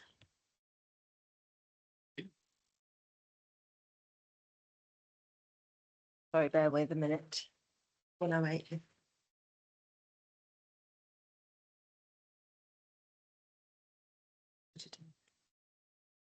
Yes, sorry about that. It's all right. So it doesn't need to be an Just need to additional be condition, accurate. does it? No, it's just Yes, so if members were minded to approve, you should ignore the condition 33 on the supplementary list because that's been duplicated. It's already in the list of recommended conditions. My apologies. Thank you. Okay. Not at all. Thank you very much. Carry on. I think it's Yes. a very, very good report. Excellent report. And we've heard everything there is to hear about it. It's going to be a national project, really. And I think it's really important for us to actually approve this. So unless I would be happy to recommend approval. Thank you, Councillor Bowl. Councillor Moda. Oh, thanks, Chair. Yeah, I think all our questions have been answered and I'm quite happy with this. I'm happy to second Councillor Burrell's proposal. Thank you very much. Does anybody wish to speak? Councillor Austin? Yeah, so just to go back to the Skylark mitigation strategy in section 28, according to the item that you spoke about in 33, there are 5 points there and there's only 4 listed in this. So are we to forget about the agreement of third-party landowners? Thank you. So ignore what I said previously. Condition 28 in the report now needs to be replaced with the condition as written on the supplementary list, and we'll call that condition 28. I'm very sorry. Thank you. So does that mean condition 28 is deleted, or because you're referring to it being replaced by condition 33 We need the wording of 28? Of 33 Yes. on the supplementary list, because that includes, as Councillor Austin thankfully pointed out, agreement of third-party landowners. Yes. Necessary. All right. So that will remain as condition 33. Chairman. So condition 33 becomes the new 28. Yes. Got it. Read condition 28 as 33 on the list. So Yeah. read 28 instead of 33 on the supplementary list. Yeah, or you could just add E to number 28. Yes, there are a number of options. I think E is probably the better way of dealing with it. Should do that. Yeah. Fine, that's excellent. Anything else? Any other comments from anyone? A huge environmental benefits, quite clearly, as all set out, and I'm specifically referring to the comments in the conclusion and planning balance. Fits in well with the so-called energy landscape and the amount of energy that it can store and turn back into the grid, extremely beneficial. So I will be supporting Councillor Bowen's proposal, and the recommendation as proposed by Councillor Bowen, seconded by Councillor Moda. Planning permission is approved, subject to the conditions as set out in Appendix A and the supplemental paper. Over to you, Alec, to take the vote on that one. Yes, thank you, Chair. So as per the Council Constitution, there will now be a recorded vote on the motion, which is to approve the application. So I will start with Councillor Austin. For. Councillor Bannister. For. Councillor Bowl. For. Councillor Elliott. For. Councillor Galton. For. Councillor James. For. Councillor Mahal. For. Councillor Moda. For. That is 8 votes for, 0 against. Thank you very much, committee, and indeed it was an interesting application, and thank you all for your questions of Mr. Biggs. We now go to the next planning application, 25/00915/FUL, land at Horninghold Road in Hallerton, erection of 12 dwellings and associated infrastructure and landscaping. Presenting will be Nicola Harry. Thank you. Okay, so the application site is an agricultural grazing field in open countryside to the east side of Hallerton. There's some photographs for you here for those members who went on site yesterday, just to remind you where we were. So this is Horninghold Road looking west. This is the southeast, and this is a picture looking northeast and then east. So Hallerton is classed as a selected rural village in the Harbour Local Plan. This means it is a sustainable location for new housing growth that is proportionate to the size of the village. The site lies within the Hallerton Neighbourhood Plan area. It is outside the village limits to development, but the site is the Neighbourhood Plan's reserve housing allocation site, which can be released when there is evidence of increased housing need. The district's current 5-year housing land supply shortfall represents this increased need. The site itself extends to approximately 1.8 hectares in size. It is effectively split into 2 portions, with built development concentrated in the westernmost part and 50% of the site, and only drainage infrastructure and attenuation lagoon, which you can see on the plan before you, and biodiversity net gain provisions within the easternmost area. The site adjoins the village conservation area, its northwest corner, and along its western side with Medbourne Road, which is demarcated by a tree belt which lies within the conservation area. And again, you can see the tree belt before you on that plan. Various designated heritage assets in the form of listed buildings are noted in the village, as well as non-designated heritage assets identified in the Hallerton Neighbourhood Plan. The site itself contains a further non-designated heritage asset in the form of ridge and furrow earthworks. The Neighbourhood Plan grades ridge and furrow around the village into 4 tiers: visible or faint traces, good preservation, very good preservation, and highest quality. The site is graded as good preservation.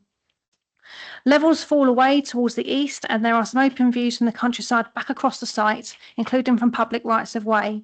The site lies in the lowest risk fluvial flood zone 1. No parts of the site to be developed are affected by the Environment Agency documented fluvial, groundwater or surface water flood risks. So the proposal. So the proposal is presented to Planning Committee in an amended plan format. Officers had significant concerns with the design of the proposal as originally submitted, specifically the frontage plots along Horninghold Road and the 4 affordable housing units. The applicant has made substantial design amendments. The original proposal was for 11 dwellings and the amended plans are for 12 dwellings. So a key starting point, there's clearly strong support for the application because it would deliver 12 dwellings in a sustainable location at a time of 5-year supply shortfall. Furthermore, this is a site which is in the neighbourhood plan as a reserved housing site to come forward if there is a housing need. The NPPF tilted balance instructs that the application must be approved unless there is a strong reason for refusing the development proposed, or the adverse impacts of approving the application would significantly and demonstrably outweigh the benefits. There is some limited harms to the proposal in the following ways: loss of countryside and its intrinsic character and beauty, the loss of historic agrarian setting around the village, including the ridge and furrow evidence that I referred to earlier, and the role that it plays in the setting of listed buildings within the village. The development would cause minor, less than substantial harm to the setting of designated heritage assets to which great weight is attached. The public benefits of the proposal are judged to outweigh the harm. All technical matters have been reviewed and found to be satisfactory by consultees and officers, including the new access from Horninghold Road. The 30-mile-per-hour speed limit will be relocated further to the east. Officers commend the design for its bespoke nature, which I'm about to show you some plots in a minute, in particular plots 1 to 8, which is based on a study of the village vernacular and the context of this specific site. So this is plot 1. And obviously these plans are also in your paperwork as well. This is plots 2 to 4, which will be on the frontage of the development. These are plots 5 to 8, which will be the affordable units, which will be discounted open market sales. And this is plot 9, example elevations. We also have plot 10, which is another example elevation, and plot 11 matches that with different materials. And then we've got plot 12 as well. In terms of the boundary treatment, we've got some really nice chestnut poster and rail fencing, which is not something that we'd normally get, and so that's a really nice bespoke boundary treatment that's been now proposed. And again, there's obviously the actual layout plan before you. So for the reasons outlined within the report, Chair, the application is recommended for approval, subject to the conditions outlined and the Section 106 contributions. Thank you. Thank you very much, Nicola. Just to remind the public gallery, committee members have been to the site, so they've got a good feel of the land here, subject to the application.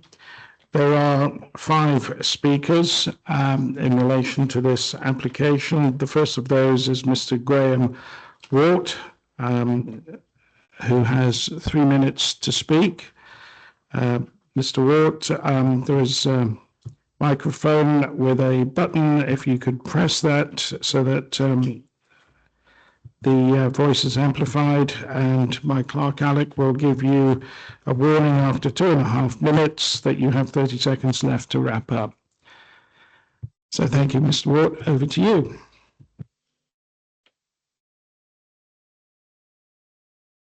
Good evening, councillors.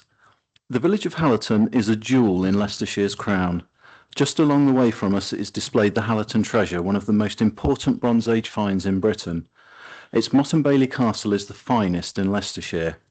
It has its own saint, the itinerant French Saint Morale, whose chapel was unearthed and excavated on Harepie Hill only a few years ago, where skeletons were recovered, which, when DNA tested, revealed pilgrimage from over Great Britain, not just locally.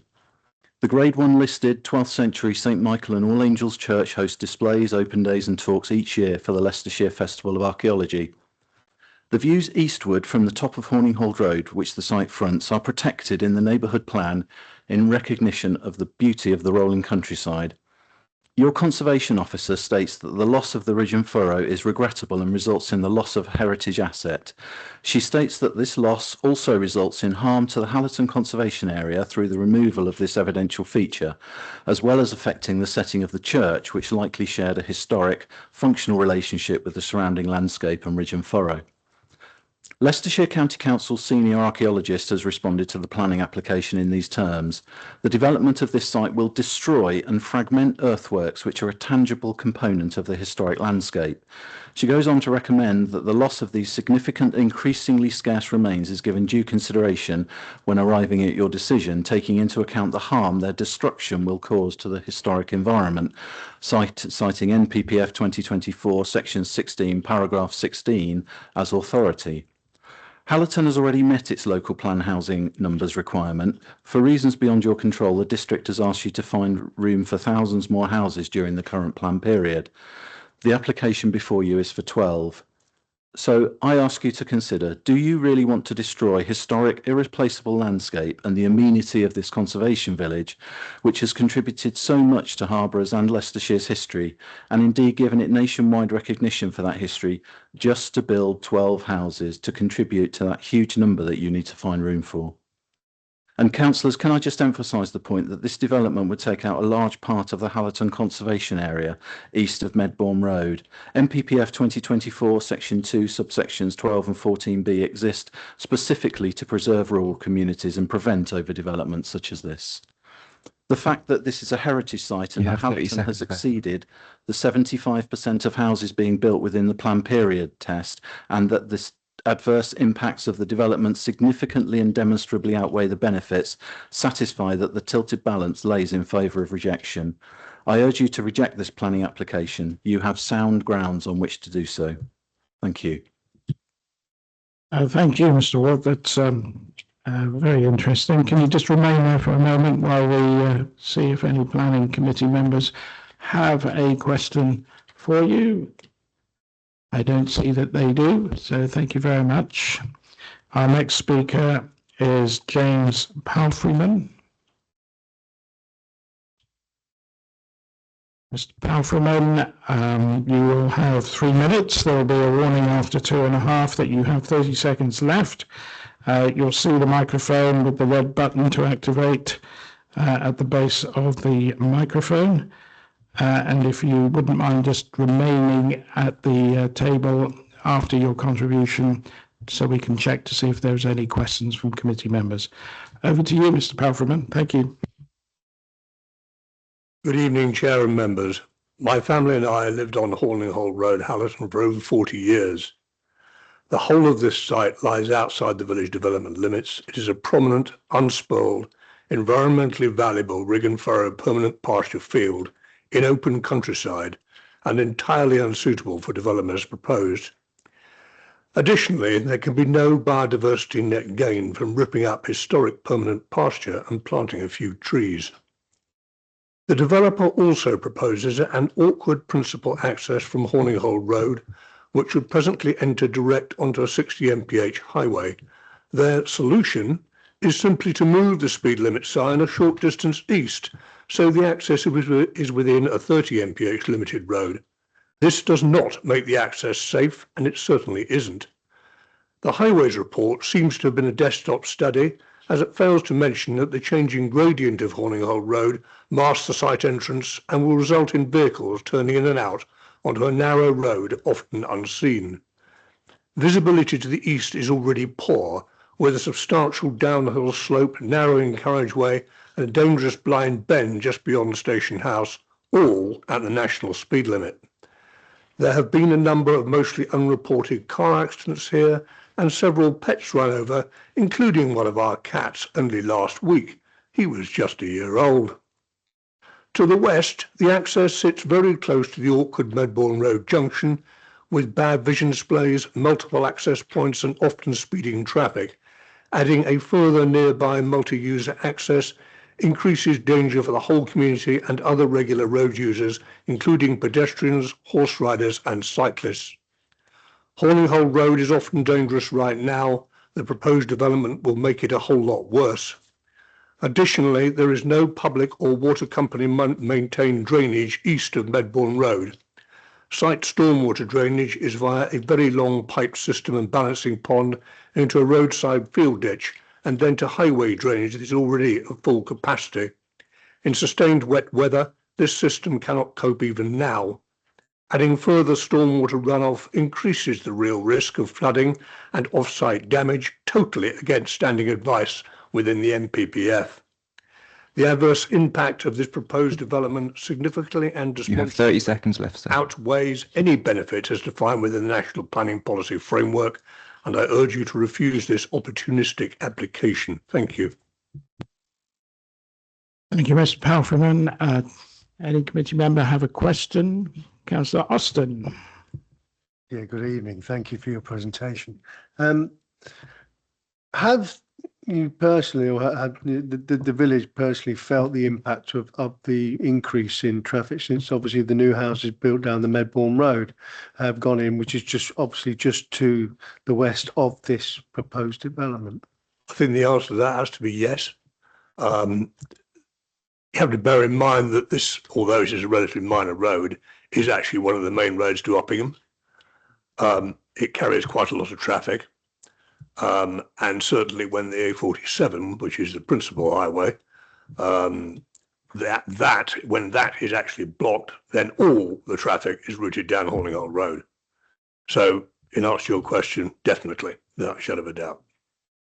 Yeah, I attended a site visit yesterday, and on my way back to Market Harborough, going down the Medbourne Road, I was confronted by a tractor coming the opposite way with a trailer, and it sort of held up all the traffic for at least a good couple of minutes while just trying to bypass it. So I do appreciate the predicament that you speak of. Okay. Thank you. Anyone else? Nope. Thank you, Mr. Palfreyman. Our next speaker is Victoria Henson.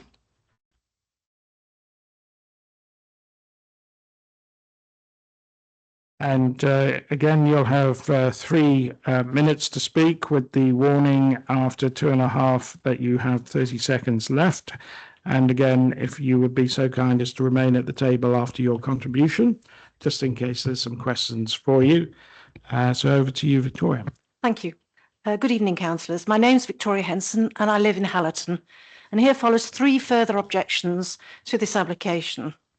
First, may I draw your attention to the neighbourhood plan designated wildlife corridor, which runs alongside the east side of Medbourne Road, which the development of this site will sever, thus nullifying its purpose. May I also draw your attention to your own local plan 2011-31, which defines the Hallerton Conservation Area.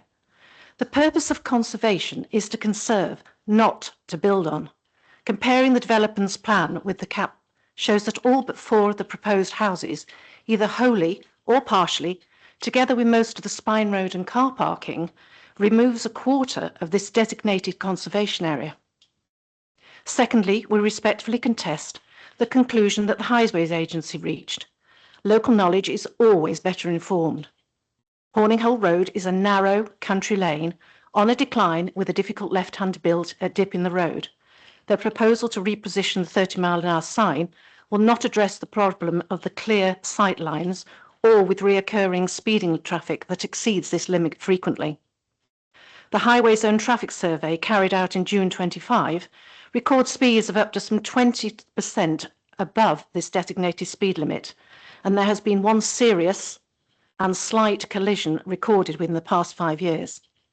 This, combined with very large farm vehicles and numerous horse riders and cyclists frequenting this country lane, could potentially be an accident waiting to happen. Also in this report, it was noted that a Stage 1 road safety audit had not been submitted, and so bearing this in mind, the access to the entrance of the proposed site from Horninghole Road would be reckless at least. With a potential of more than 24 vehicles and deliveries entering and exiting the site potentially each day. This 30-mile line limit sign alone reinforces the need to limit development to stay at the edge of the village where it currently is. Thirdly, I address the issue of the supply of housing stock already in existence in Hallerton without these 12 houses. Historically, some houses in Hallerton can sit for months and even years on the market without a buyer.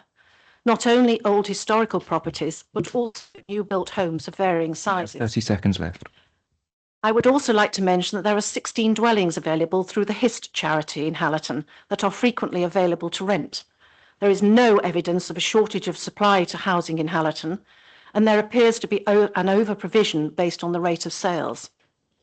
For these 3 reasons, and those my fellow objectors, I respectfully ask that you reject this speculative, untimely and unnecessary development, which serves no identified need in a conservation village with its historical and archaeological heritage. Thank you. Thank you very much. Victoria, are there any questions of Victoria? Nope. Thank you. Thank you. The next speaker is Helen Prangley, if I'm pronouncing that correctly.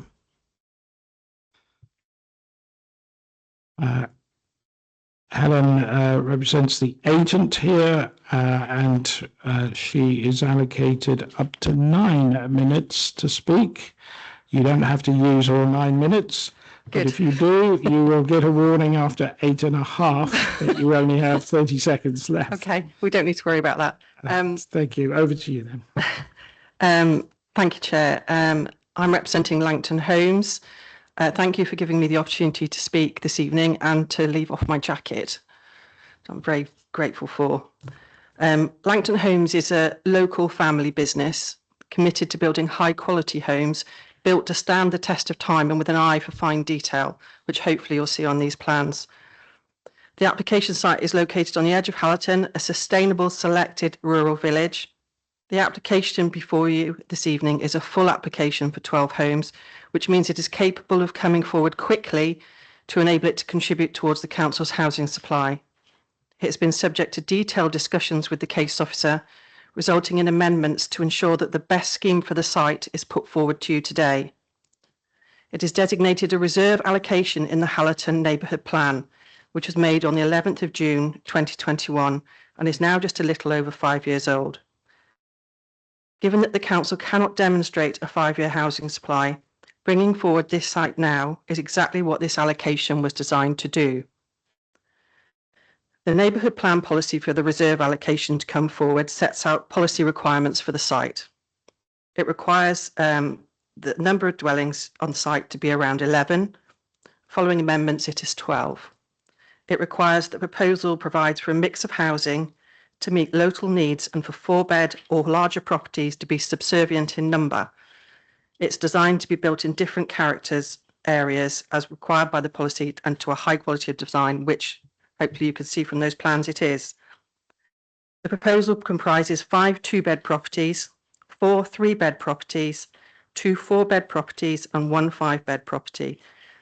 The policy requires 40% affordable housing, which the scheme provides, and it will deliver just under 20% biodiversity net gain. There are no technical objections to the proposal. In particular, the Highway Authority is satisfied that the impact would not be unacceptable, and a Section 106 agreement will secure the affordable housing and financial contributions towards community facilities, highways, sports and open space facilities, waste, recycling, libraries and healthcare. The planning officer has prepared a comprehensive report which confirms that the benefits of this development on a reserve allocated site outweigh any harms and recommends that planning permission is granted, and I endorse this recommendation. Thank you. Thank you very much, Helen. I'll just check to see if there are any questions from the committee members. There are none, so you may be excused. Thank you very much. Our last speaker is Jeremy Mears from the Parish Council. And Jeremy, you've already spoken to the committee this evening, so I won't repeat all the instructions for speakers for you. So over to you. Hallerton Parish Council calls for this application for 12 dwellings at Cow Close to be rejected. Hallerton's neighbourhood plan identifies Cow Close as a reserve site outside of Hallerton's limits of development that is only to come forward in the event that the housing need increases during the planned period, or there is a failure to deliver sites with the planning approval. Firstly, there has been no failure to deliver sites. Hallerton was allocated 30 dwellings to deliver by 2031, and within only 4 years of the adoption of its neighbourhood plan in June 2021, based on Harbour District Council's own figures, Hallerton had already exceeded the minimum target of 30 new dwellings either built or in development. Secondly, the new Harbour local plan, which proposes an additional 15 dwellings for Hallerton, has not yet come into force, may never do so in its current form, and in any case allows an additional 10 years for this development to occur. 2041 is 15 years away. In case the committee should decide to approve this application, we note that a condition the Parish Council requested in our objections has not been included in the suggested conditions, and we request it is added as follows. New trees and hedging should be planted and maintained along the length of Horninghold Road to the north of the site to screen and soften the views of the site from footpaths to the north and northeast and coming along the Horninghold Road. We have heard from the other objectors this evening serious concerns about specific harms this development would cause. Why does Harbour refer to Hallerton as a sustainable location to build? We have no bus service, no shops, just 2 pubs and a school. Hallerton is well known as one of the most beautiful and historic villages in Leicestershire, a true jewel in the crown, which has limited scope for expansion into the surrounding countryside without major impact on important views and the setting of heritage assets. Pushing too much development too fast in Hallerton will not achieve the sustainable development that the National Planning Policy Framework seeks. The timing of this application is totally opportunistic, given Harbour's shortfall in 5-year land supply. Hallerton's neighbourhood plan may indeed now be days older than 5 years, but none of its policies have been superseded by, for example, a new local plan. It would be a betrayal of local democracy and the vast amount of work that went into producing Hallerton's neighbourhood plan to argue that the plan is out of date, not least because completion of the plan's 5-year review has been repeatedly delayed awaiting a decision on this very application at Cow Close. Hallerton Parish Council calls for this application to be rejected. Thank you very much, Mr. Mears. Any questions of the speaker? There are none. So thank you very much for your time and your contribution. Nicola, any observations or comments with regard to the contributions that we've had and answers to the questions? Just one point I wanted to come back in on, it was the last point that's just been made but raised by the parish council. Condition 23, there is a landscaping scheme. So if members are minded to approve the application, a landscaping scheme needs to be submitted and approved. And we can look at the northern part of the site, not all of it. Sorry, can you just put the plan back up for me again, please?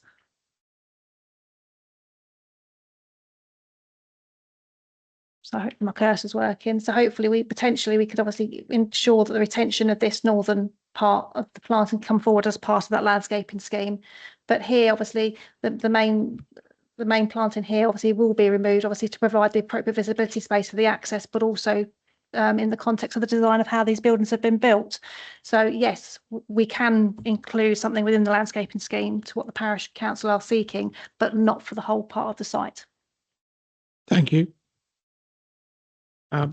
Right, committee, open for discussion then. Who would like to go first? Councillor Burrell. Question for Nicola, really. I think one of the speakers said it was in the conservation area, but I don't think it is it? It's just the trees, Yeah, that's correct. So sorry. Now we're back again. So the trees, obviously on the Horninghold Road, are within the conservation area, but the actual built form development is not within the conservation area, no.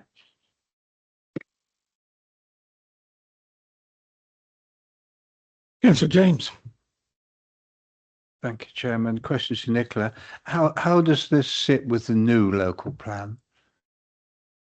Does it comply? Is it acceptable in the new local plan? Carries very limited weight, and that's not what the officers have assessed this application on. Officers have assessed this application on the current local plan and consider it complies with policy GD2. And the neighbour plan we've just heard is just tipped over the 5 years, but in terms of when the report was written, we considered it obviously against the policy in terms of it's a reserve site to come forward if the house in need was to increase, which, as we know, we have not got a 5-year land supply within the district. What triggers the reserve site? The actual policy, just bear with me a second, doesn't have a trigger. Policy HB3, HB4 even, reserve site allocation. It just says a reserve site is allocated on land at Cow Close for around 11 units of residential accommodation as shown below, and then development will be supported subject to the following criteria. The pretext to that policy says the site has deliberately been placed out of the limits to development to help ensure that it only comes forward for development when evidence of increased housing need has been provided. We have got an increased housing need. We only have a 3.1 year supply. Thank you. Thank you. David Atkinson, you want to come in? Thank you, Chairman. Just to add on that, the development plan is obviously the local plan and the neighbourhood plan. And colleagues will correct me if I'm wrong, but the situation that Nicola's just outlined is that the site as a reserve site is tantamount to allocated for development in the development plan. Okay. Thank you. Thank you, David. Right. Councillor Austin. Yeah, thanks, Chair. I've got two concerns over this site. Firstly, when we visited yesterday, the inclination of the site itself, the actual ground is such that there could be serious issues with flooding if there was a lot of water coming from up above, because obviously when we stood at the top of the actual site looking down, there is a considerable gradient there, and there was nothing which I could see which was going to mitigate a large amount of water running off that site. I know the attenuation pool is there at the bottom, but even so, I'm still concerned because of the actual gradients involved and the actual what's behind that, i.e. station cottages and the properties directly at the bottom of that area. I'll come back on that first point then. So again, I refer you to page 172 and 173 of the report. The We have consulted with the lead local flood authority and they have advised that the proposal is acceptable subject to conditions, and those conditions are within the Appendix A. So in officer's view, in light of what the lead local flood authority has said, we consider that the application adequately demonstrates that there won't be a risk of surface water flooding.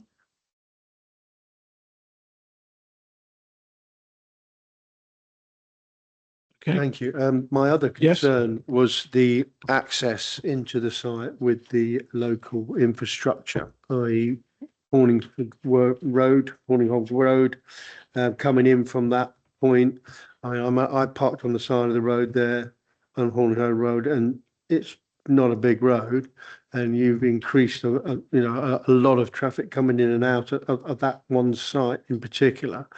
I have a great concern that the local infrastructure on the highway side of things may well struggle with it, particularly as we've already heard that Hallerton, I don't believe it even has streetlights, does it, Hallerton, let alone any other real amenities. So on that basis, I find it a push to see how that's going to benefit the local community.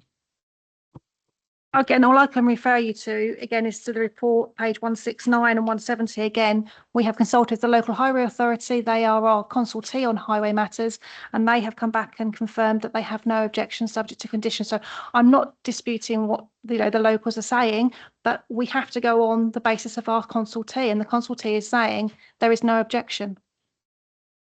Yeah, no, I accept that they're not objecting to it, but that doesn't necessarily mean that they're right.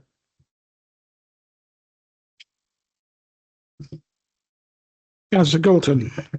Yes, thank you, Chair. Yeah, familiar with the site, went to have a look at it. I accept that in policy terms, we're on a difficult situation with the lack of a 5-year supply, and obviously the fact the neighbourhood plan does make it a reserved site. So obviously we're then into applying the tilted balance, as I understand it. But there are some things in the report that start to push you towards the other way. So paragraph 617 says the proposed development would lead to the total destruction of a portion of ridge and furrow earthworks, acknowledging it is a non-designated asset, but that's what the report says. And then paragraph 6106 refers to the Conservation Officer's report that development would have an abrasive impact on the setting. We've talked about it not being in the conservation area, but the Conservation Officer is saying that it would have abrasive impact on the setting of the adjacent conservation area, as well as the setting of listed buildings within the village, and so on and so forth. And then it refers again to the damage to the ridge and furrow. So, in applying that tilted balance, I think we do need to look carefully at the comments that have been made. And one of the speakers also referred to comments, I think, from the County Council on that point of view. The other thing is looking at the site. It requires a hole to be punched in that hedge in order to put the access in. Now, I'm not referring to the highway safety aspects because we've got nothing to go on there, but environmental impact of punching that hole in the hedge, and Nicholas referred to the required visibility displays that you then have to put in to get it. That is going to have a harmful impact. There's no doubt about it. You can't get away from that. So I accept that the policy situation goes in favour of this, but there are some environmental concerns that we do need to take into consideration on this. I'm afraid some of it's quite strong, as I've referred to and pulled out a couple of bits. There's more there. So yeah, I do have some concerns about this one as it stands.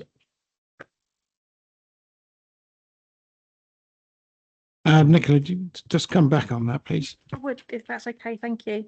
So just referring to your last point regarding the punching through of the hedgerow, I mean, clearly that is regrettable, but that is to be expected on any development site in order to get access onto a highway where there is obviously vegetation along the boundary. What I would say is, and I'll refer back to that landscaping condition, there will be additional landscaping put in and there will be biodiversity net gain. So actually the site will be better at the end in terms of biodiversity than what it is currently now. again, with heritage, I completely agree with what you're saying, and the officers have said this within the report. We agree that there will be some harm. That harm obviously is less than substantial.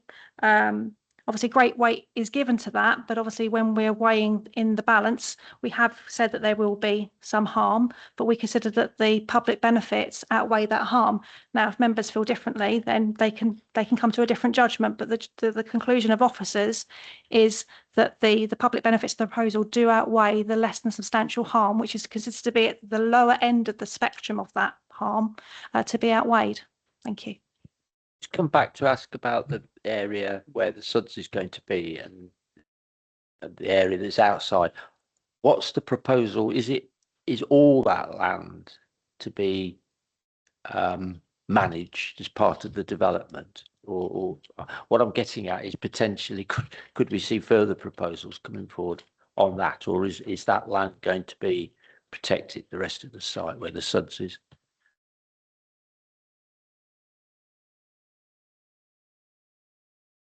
I can never say to anybody that there may not be future development. We have to go with the plan that's before us, and that is an attenuation bond and obviously biodiversity, wildlife, wildflower meadow.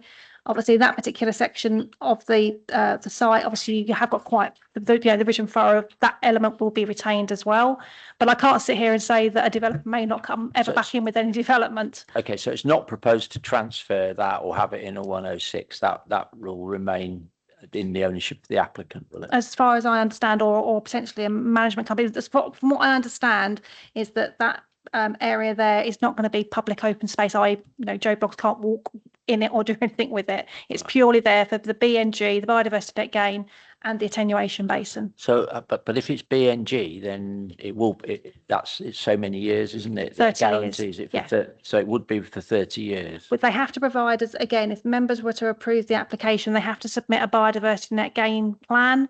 And the details within that will be contained within that, including maintenance and management over that 30-year period. Right. Could I ask through you, Chair? Is there anything more if the committee wished to check that land? I mean, a planning condition probably not appropriate. But it wouldn't be I don't think it would meet the test. Is it in the red line? Yes, it's in the red line. So it is in the red line. You're saying it wouldn't meet the test to require that to be subject to a 106 agreement to keep it open. I don't think that would meet the test. Okay. To be honest. Would it be within the landscape management plan? There will be a landscape management plan that has to come forward, and that is one of the conditions, yes. And that will cover the eastern part of this site? Yes, it will, yes. And if that landscape management plan sought to try and retain as much ridge and furrow it could do? Yes, and I think that is the intention of the applicant, to maintain as much of that ridge and furrow as possible. David, you want to come in? Chairman, just to, members may be aware the council's recently adopted a new open spaces strategy and open spaces policy. So it would be within reasonableness probably for the parish council to speak to the developer about that new strategy. We can't compel, it's important to recognise we can't compel people, as officers have outlined, to take a particular course of action, but it's the intention, policy, desire of the council to see what's in that strategy and policy delivered. So there is opportunity potentially there for a conversation with the developers about that land, but from an open space protection point of view and from a biodiversity point of view. Thank you, Chairman. Thank you. Does anyone else wish to make a contribution? Councillor James? I hope it's not an unfair question, but I'm just wondering, if we look over the last 10 years, how much new housing development has there been in Hallerton? Do we know that, Nicola? Sorry. Not the exact numbers off the top of my head, but there was a large scale development on North End, which was developed by Grace Homes, that some members may remember. That was one of the biggest ones that there's been in the village. But as for exact comparison, probably know better than me. But I don't know. I wouldn't be able to just pick a number off the top of my head. But I do know that was one of the largest developments that there's been in recent years off North End. Do we know the approximate number there, Nicola? No. Okay. Okay. I would like to say, I wouldn't want to guess. Sorry. We have heard that the minimum target of 30 homes has been met under the course of the neighbourhood plan that was passed 5 years ago. Right. Anyone else? Okay. Thank you. Councillor Burrell. Thank you, Chair. I was on the site visit and I had to look very hard to see ridge and furrow. In fact, I couldn't see any at all. And I think we all agreed that we couldn't see it, but obviously it's there because it's in the aerial photographs, quite clear in that. But on the ground, you just can't see it at this time of year. I'd like to commend the officer for all the work that he's done because the original plans were pretty poor. And these that he's managed to get out of the Leaf Architects are much better, and I think they'll fit in really well in that area of Hallerton. I think we've heard that it's a reserve site in the neighbourhood plan, so I'm surprised that the parish council is so against it because their own neighbourhood plan committee must have put it in for some reason. It's only half of this field, the rest of it will be BNG and open space, plus the pond at the bottom. I don't know what those squiggly things at the top are, the trees. Wildflower meadow and trees. Is that wildflower? Yes. Right. And obviously the road is quite narrow, but I think people driving up and down it must know that. And if you move into that development, if it's given permission, you will be well aware of the road conditions. I'm quite comfortable with this application. I think the mixture of housing is amazing. It's not often we see such a large mixture of housing in just 12 houses. I think the affordable housing, whatever they call it at the moment, the design cue from that is really, really interesting. And also the little row of terraced housing on the main street on Horninghole Road is quite interesting as well. So I think all in all, and it's protecting the big row of trees on Medbourne Road, which is, as you say, in the conservation area.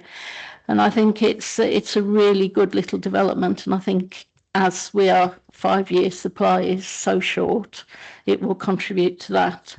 And I'm happy to recommend approval for it. Thank you, Councillor Burrell, and I agree with you. I think the officer should be commended for going back to the developer because